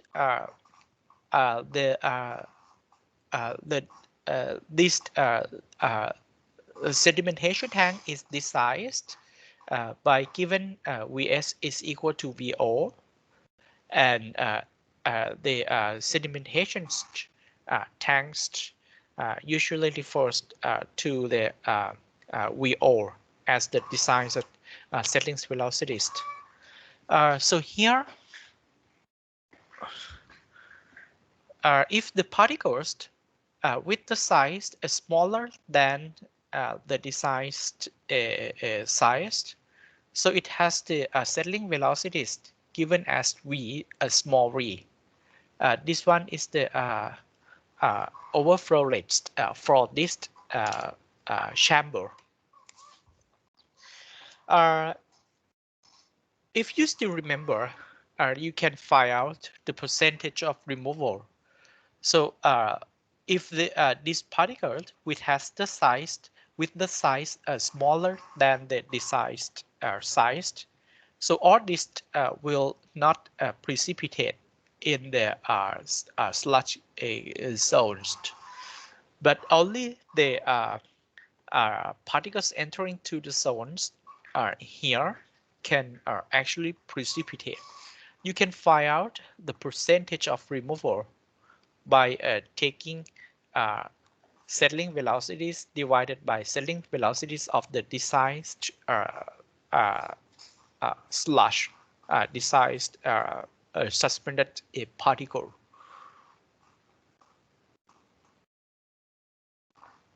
In here, the designed settling velocities of the particles is given as VO. So that percentage of the removal is given as Vs divided by VO multiplied by 100. So you will get the percentage of removal or the removal ratio. This is the conclusion come up with these figures. So if we take this one divided by this one, so it will be equal to the percentage of removal. while the water entering to the system as Q. Okay. So this is the how we find out what are the parameters play more role in the design and operations of the sedimentation tank. The same length as the previous slide, but we reduce the tank depth by half. If we reduce the tank depth by half, this one,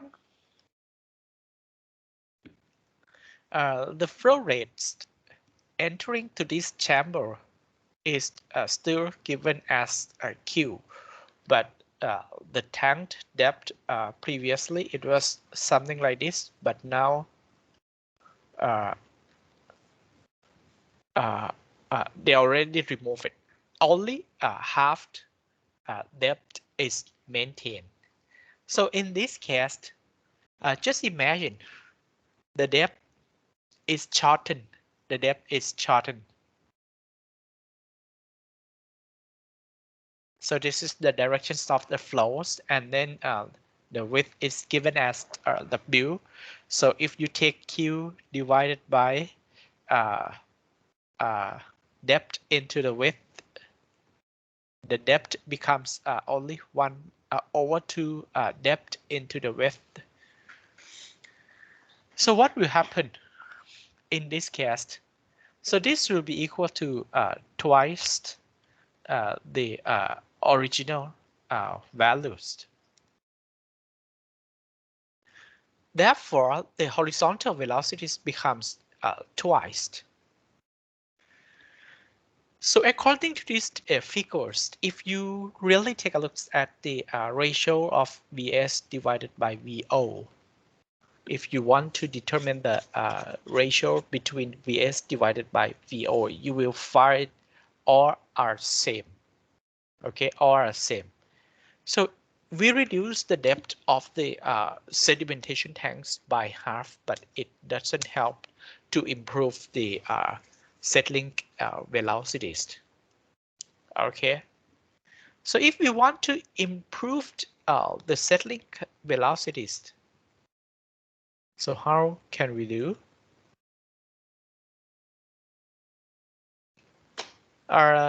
In the next example, so if we put intermediate tray, what will happen to the sedimentation process?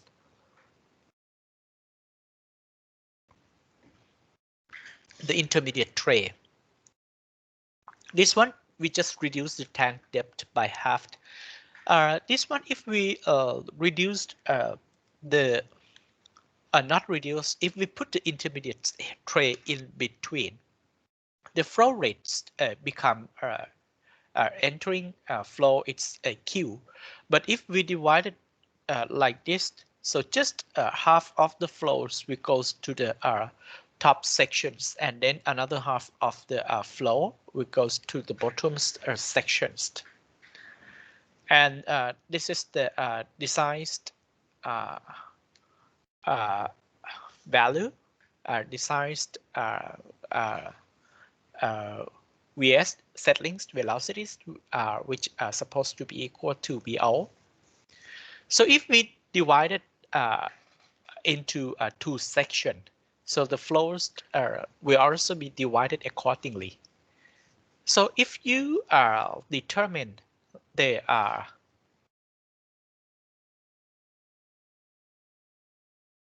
this is the flow, but it becomes only half. And this is the depth. Okay, the depths remain only halved. Width it's still remain W. So what will be the horizontal velocities? Horizontal velocities is equal to Q divided by cross-sectional areas W into 1 over H but the Q entering to this chamber is also only half Q. So this term get cancelled. Finally, settling velocity, horizontal velocity is still equal to Q divided by W into H. So it's the same as we discussed in the first example. It means that in this case, it cannot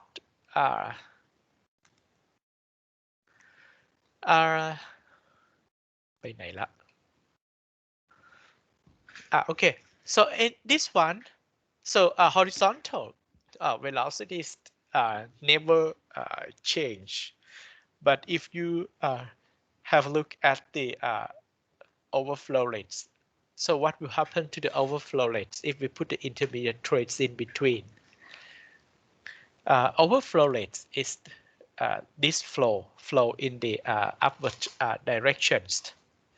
So if you want to determine the overflow rate is equal to Q divided by the surface area.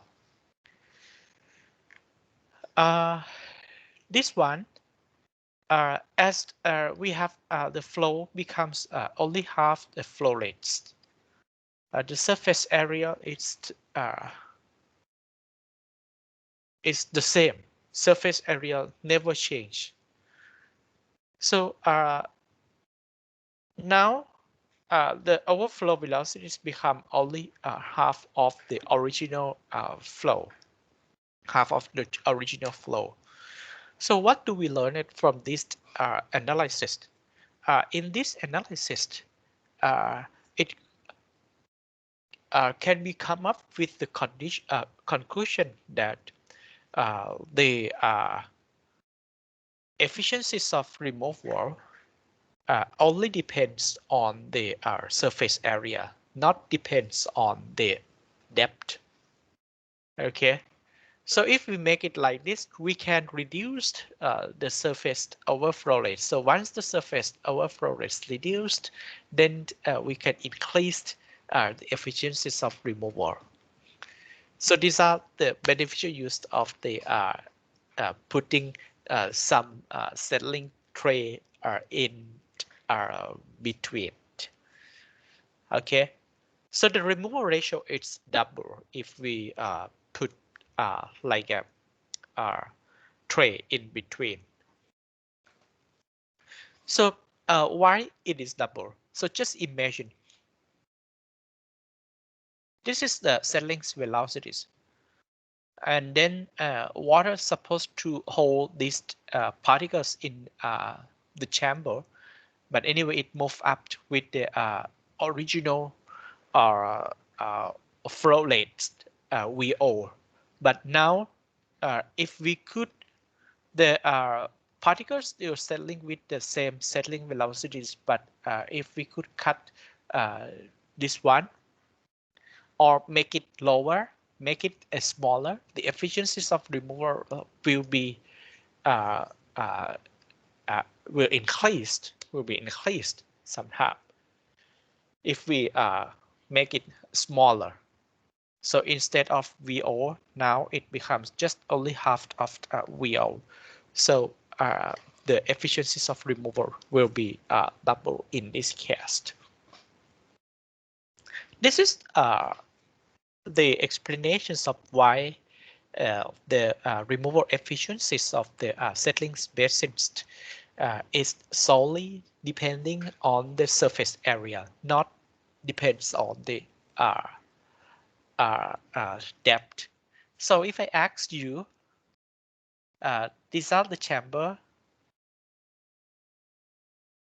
This is the chamber number 1, and then this is the chamber number 2.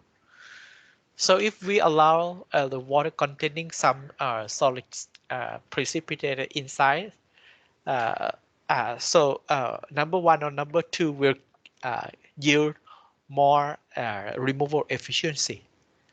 So the answer is the same, right? Because the surface areas is unchanged, changing of the surface area will result in the changing the overflow velocities. In general, we want to minimize the VO as much as possible. So if we could minimize VO, so BS would have a greater chance to reach the bottoms of the chamber. But if we have like a larger size and another container is the same volume, so the one with the larger surface area will be better in terms of the settling efficiency. Why? Because the overflow rates or settling velocities is equal to Q divided by AS. As I told you, we want to minimize surface areas as much as possible. If we could minimize the surface area, this one is smaller, so there's a very high chance for the settling velocities to get precipitated.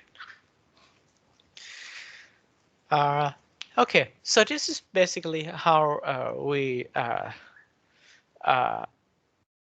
if I ask you like this, you should be able to differentiate between the significant parameters influencing the size or the efficiencies of the settling tank. Okay.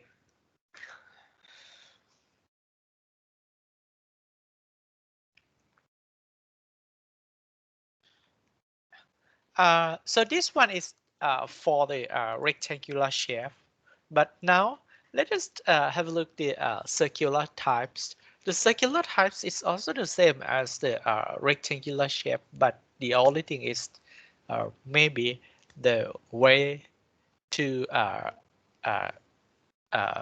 prove or to come up with the solutions is just a difference.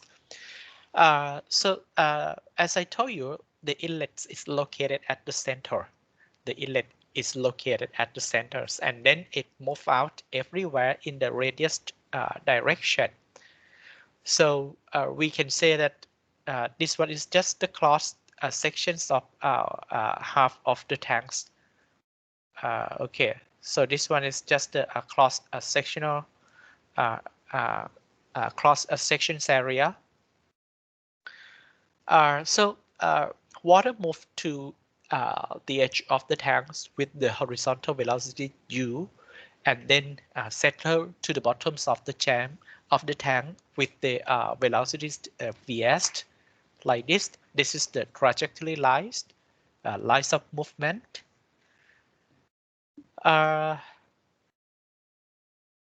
This is the radius, and then this one is the height. This one is the radius of the tank. If you want to determine the horizontal velocities, in fact, the directions of force goes in every directions from the center. So if you want to determine the relationship between U and the flow rates, remember that Q is equal to AV. So V or U is equal to Q divided by A. Okay. Flow rates also coming in the radius directions everywhere. And what about A? So it goes everywhere, right? So this one is also becoming the areas against the flow movement. So how can we determine these areas?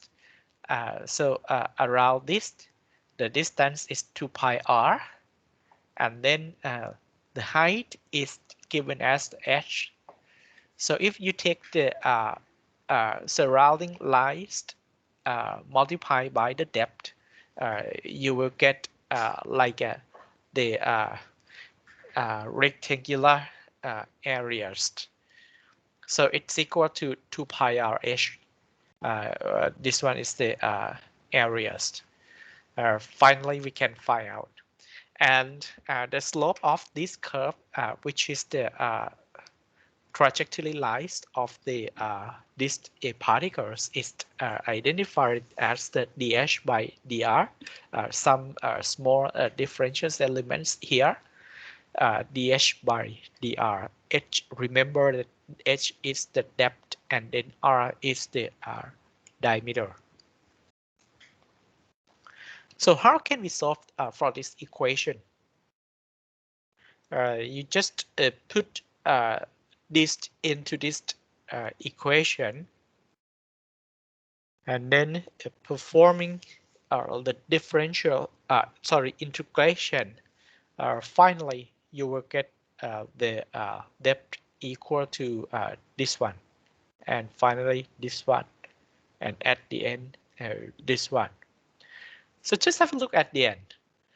H is equal to H VO divided by Q and multiplied by surface area.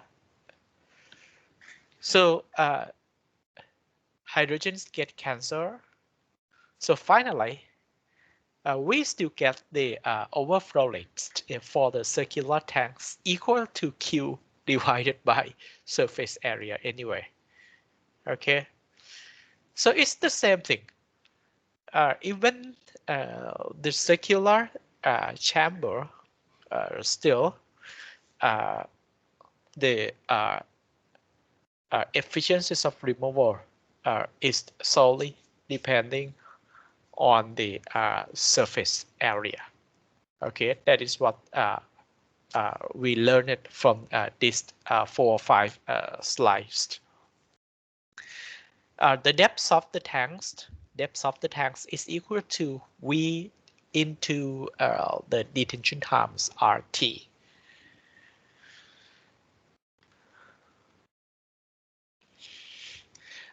Just similar to the grid chamber. So if we design the chamber with the overflow rate VO, now the Vs of the desired particle are replaced. The Vs is represented by the VO, so that only the particles with the size larger than this one will be 100% precipitated. But the particles with the size smaller than VO will never precipitate. And the percentage of removal can be determined by taking the settling velocities divided by overflow velocities. So these are what we talked about a few weeks ago when we talked about the grid chamber.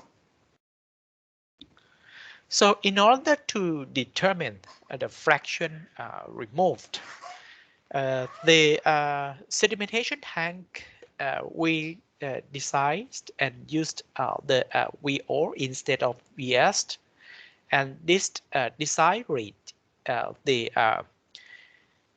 fraction removed is equal to FO. For the particles with the size larger than design rate, so we don't have to worry about it. But for the particles with the size smaller than VO, there are some certain amounts of particles are accumulated. So in order to determine this relationship, or determine the fraction removed, now of course this fraction is 100% removal, but I don't know how many percents there are in combination with other particle. But from 0 to VO, this one particles will be partially removed. So we can use this equation to evaluate the fraction removed. This one is the for particles that settle faster than VO, but this one, all the particles settle slower than VO. Okay, so this is how we determine the fraction removed, but it's not so simple according to this figure. According to the idea, it may look simple, but in fact, integrations of the functions, unknown functions, it's really difficult. But this is just the idea. Okay.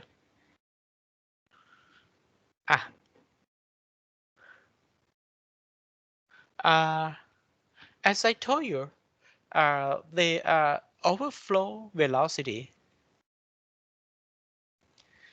This is the particles. Particles tend to settling to the bottoms of the chamber with the settling velocities Vs. But while the water try to move up with the overflow velocities VO. If you want to play safe, you have to take VO slightly smaller than Vs. Normally, for the desired VO, it should be 0.8 times of the Vs. So VO should be slightly smaller than Vs. Okay, so this is how we estimate the proper VO.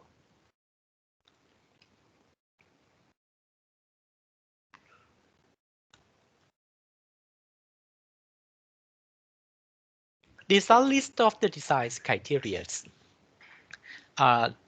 Now, I think we need to talk about the definitions.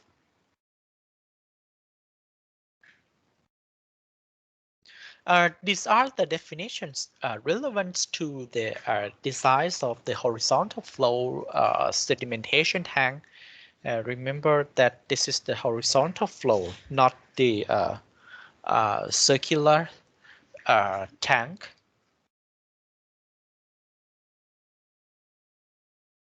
Okay, this one is the horizontal flow.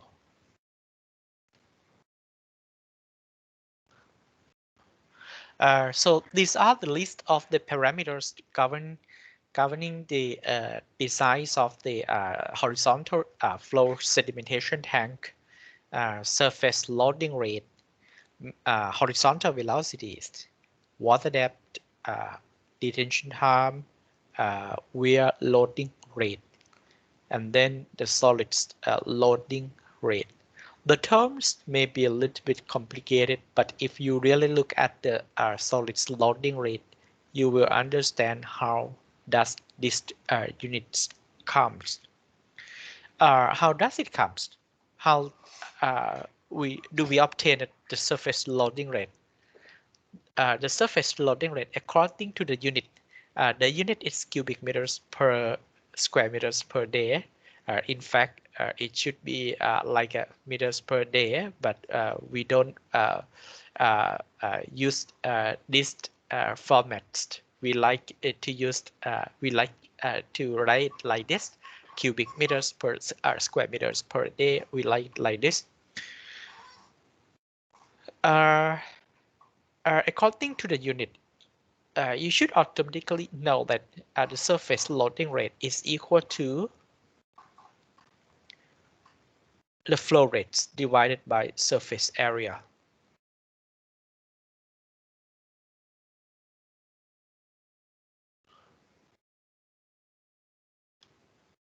Okay, so this one is the surface area, and then the Q is cubic meter per second. Q in is cubic meters per second. So if you take the Q divided by surface area, you will get the surface loading rate. Sometimes we also call this one as the overflow velocities. There are several names. Sometimes we also call this one as the solids loading rate. Solids loading rate. Okay. This number will lead you to find out the surface area because the flow rate, you automatically know it. As the flow rate is always the questions. It's the information comes along with the questions. Mean horizontal velocities.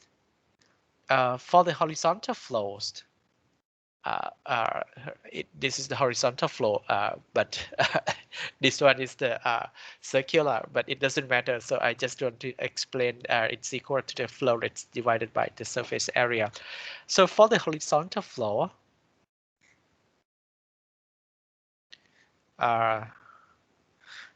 this is the horizontal flow, so it should be in this range.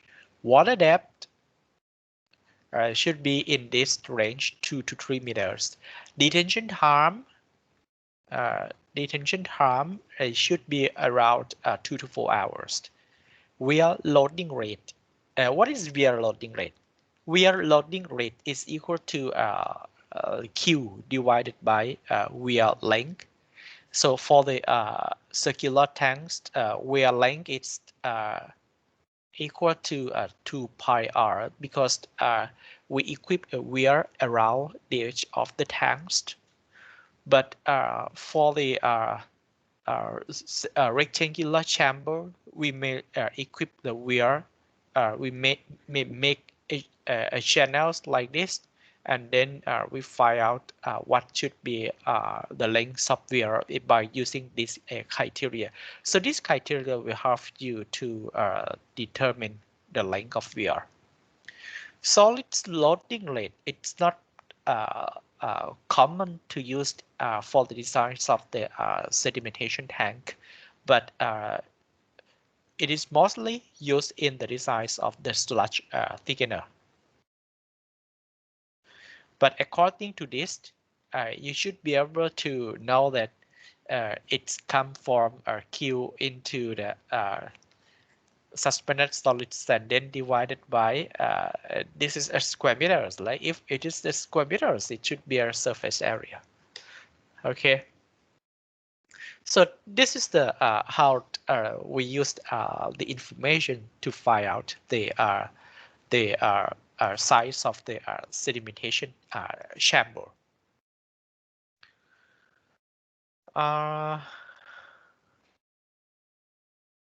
Okay, I think today it's already 12:30. So we will continue again next week. Oh no, not next week. After Songkran, right? Next week we have no class at all. All the courses are supposed to be cancelled because it's the long holidays. Anyway, for this afternoon, we still have labs as usual, and quiz will be there. And today's labs will be something about the solids determination. The solids determination is not so complicated. Basically, we use the gravimetric methods to measure all the solid particles, both in the air or in the water. We use the gravimetric methods to measure these parameters. I'm not sure. Maybe you are lucky because you don't have to do the labs, the solids. Because if you do it, you may finish like 6 o'clock in the evening. Today it would be a very long day if you have to do the labs. Okay. Do you have any question มีคำถามไหมครับจริงๆผมรู้สึกกังวลว่าจะสอน ตอนไหนครับ สอนทันหรือไม่ทันอะไรนะฮะ คะแนนอาจารย์จะบอกตอนไหนครับ เดี๋ยวก่อนคะแนนอยากดูตอนนี้เลยก็ได้เดี๋ยวผมเปิดไฟล์แป๊บนึง การส่งไว้ในทีมก็ได้นะครับ ไม่เอาอ่ะมัน permanent เกินดูในนี้แหละ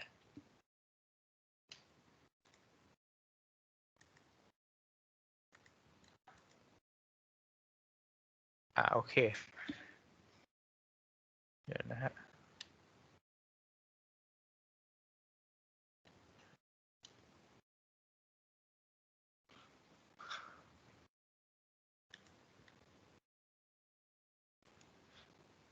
คะแนนอันเนี้ยเป็นคะแนนอันนี้ผมเปิดในหน้าไฟล์ Excel นะฮะเป็นคะแนน midterm ของ lab กับของlecture ฝั่งซ้ายมือเป็นmidterm แล้วก็ฝั่งซ้ายมือเป็นของ lecture ฝั่งขวามือเป็นของ lab นะฮะถ้าใครอยากจะดู paper ก็ต้องมาที่คณะละครับ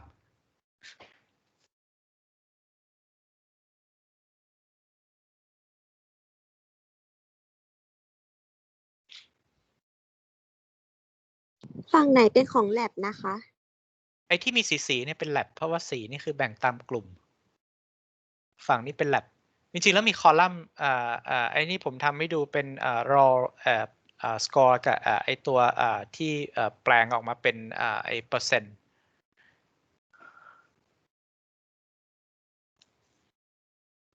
เดี๋ยวนะไอ้midterm นี่ใครได้เยอะสุด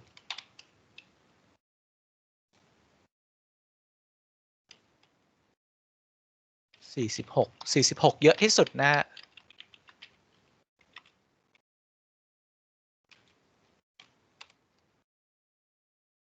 จาก62เฉลี่ย29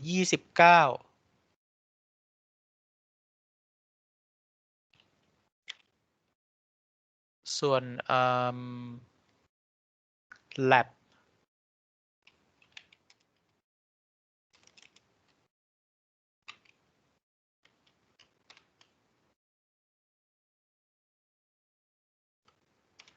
lab นี่เยอะสุด68ครึ่ง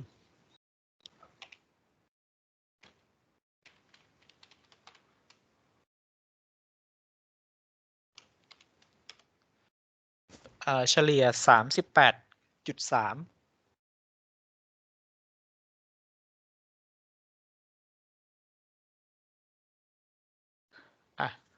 คะแนนถ้าใครอยากจะดูเปเปอร์ก็มาดูแต่ต้องมาดูที่คณะนะฮะจริงๆถ้าเป็นไปได้ควรมาดูนะฮะ strongly recommend นะฮะจะได้ดูว่าอันไหนถูกอันไหนผิดนะครับแต่ผมอาจจะไม่สะดวกที่จะมาให้ดูออนไลน์ประมาณนี้นะมีใครมีอะไรจะสอบถามโอ้ยเมื่อเช้าที่ผมพูดทิ้งไว้ว่าสอบตกลงจะเอายังไงดีแบ่งเป็น2ครับ ผมเห็นว่าอย่างนี้นะครับ ผมก็ว่าเป็น2น่าจะดีกว่านะ ครับ แต่ เพราะว่ามัน พื่อๆยังไม่รู้ไง 50%เพราะว่าคุณยังมีเวลาเพราะไม่อย่างนั้นนี่คุณไปสู้กับ50%เนี่ยโอ้โห ตายครับอาจารย์ แล้วถ้ามันได้น้อยปุ๊บเนี่ยมันหวบเลยอ่ะ ใช่ครับตายอย่างเครียดเลยครับ แต่ถ้าคุณแบ่งเนี่ยคุณก็ยังพอจะครั้งนี้ทำไม่ดีครั้งหนึ่งอาจจะดีกว่าแต่ว่าเวจมันจะไม่เท่ากันนะบอกไว้ก่อนเพราะว่าเนื้อหาเยอะๆมันจะอยู่ใน chapter 6นะฮะแต่ปัจจัยเดียวคือตอนนี้ tentatively เนี่ยผมวางแผนไว้ว่าน่าจะประมาณสักวันที่7นะฮะสอบครั้งที่1ปัจจัยเดียวที่ผมกลัวคือผมจะสอนไม่ทันนั่นแหละเรื่องนะถ้าสอนไม่ทันเดี๋ยวอาจจะต้องดูว่าอาจจะต้องเลื่อนไปอีกหน่อยหรืออะไรยังไงไม่แน่ใจนะครับมันตกลงเราแบ่ง2นะฮะคนอื่นว่าไง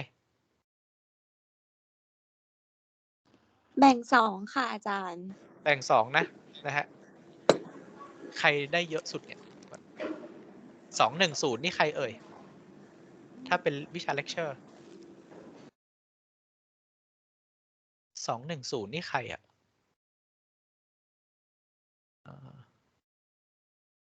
ผมซ่อนชื่อไว้เดี๋ยวผมไปหาดูแต่ถ้าเป็น lab เนี่ยจะเป็น029นะฮะอันนี้จะกลับกันนิดนึงนะครับคำถามมันก็ประมาณอย่างเนี้ยนะฮะแต่ว่าข้อสอบมันจะเยอะนิดนึงนะฮะอย่างที่บอกคืออย่าไปเปิดอะไรนะเล่นเกมเปิดหาคำตอบนะไม่แนะนำนะสมุดเนี่ยมีไว้แค่ข้อสอบOpen Book เนี่ยมีไว้แค่เปิดหาข้อมูลที่จำเป็นเท่านั้นนะแต่อย่าไปท อย่าไปเล่นเกมเปิดหาคำตอบในทุกๆข้อไม่งั้นไม่มีทางทันผมดูละไอเราสอบแลบก่อนใช่ไหมข้อสอบแลบเนี่ยรู้สึกว่าไอส่วนหน้าหลังเนี่ยส่วนใหญ่แล้วจะโล่งเลยแสดงว่าเป็นไปได้อย่างเดียวเลยก็คือมัวแต่นั่งเปิดหาคำตอบในหน้าแรกแล้วก็หน้า2ทำไม่ทันท่านผู้ชมถึงบอกว่าอย่าไปใช้ strategy แบบนั้นในการทำข้อสอบนะฮะโอเคมีอะไรเพิ่มเติมไหมครับไม่งั้นเดี๋ยวเราเจอกันตอนบ่ายเหมือนเดิมนะฮะอาจารย์คะมิดเทอมที่เราจะไฟนอลที่เราจะสอบนี่ครั้งแรกน่าจะประมาณพฤษภาใช่ไหมครับอาจารย์ประมาณวันที่7 tentative พฤษภาใช่ไหมครับใช่ไว้ก่อนนะไว้ก่อนแต่ยังไม่ finalize เพราะผมกลัวว่าผมจะสอนไม่ทันเรื่องของเรื่องแล้วพอไฟนอล2เขาจะไปอยู่ในตารางไม่ไฟนอล2นี่นอกตารางฮะไฟนอล2ก็คืออีก1 วีคถัดไปแต่ผมไม่รู้ว่ามันจะเป็นไปได้หรือเปล่านะฮะก็คืออาจารย์จะไม่สอบในตารางไม่สอบครับไม่สอบฮะโอเคครับคิดว่าน่าจะไม่สอบนะแต่ว่าไม่รู้ว่าผมจะไปแจ้งเขาทันหรือเปล่านะแต่ว่าถ้ามันเป็นสอบออนไลน์ผมว่าเขาก็โละหมดอ่ะนะฮะถึงเวลาแล้วอะแต่ผมคิดว่าท้ายสุดเดี๋ยวเขาจะต้องประกาศว่าจะต้องให้เป็นออนไลน์แน่นอนไอการสอบอะผมไม่เชื่อว่าจะถ้า based on ไอสถานการณ์ปัจจุบันเนี้ยไม่น่าจะจัดสอบที่คณะนะฮะเพราะว่าหลายคนเขาก็กลัวเหมือนกันมั้งนะฮะก็ไม่รู้เหมือนกันนะในนี้มีใครไปเที่ยวสถานบันเทิงมามั่งหรือเปล่าเนี่ยโอเคงั้นเดี๋ยวเราเจอกันตอนบ่ายนะฮะครับอาจารย์ครับแล้วตัด F เท่าไหร่ครับ F เหรอทุกครั้งมันประมาณ35-40อะไรจำไม่ได้แล้วล่ะประมาณนั้นอะแต่มีคะแนนการบ้านอะไรอย่างนี้ด้วยใช่ไหมครับมีอันนี้ mid term อย่างเดียวกันบ้านผมยังไม่ได้ตรวจยังไม่ได้เช็คนะฮะไอ้ lecture เนี่ยมัน15% 15 35แล้วก็50นะ15 35 50นะฮะ5คะแนนนี้ส่วนใหญ่ผมก็แจกนะเพราะว่าผมไม่เคยเช็คเลยนะฮะส่วนlab เนี่ยมันจะมี quiz เนี่ย 10% แล้วก็ report 30แล้วก็ midterm 30 final 30นะครับโอเคเดี๋ยวเราเจอกันตอนบ่ายอีกทีนึงนะครับ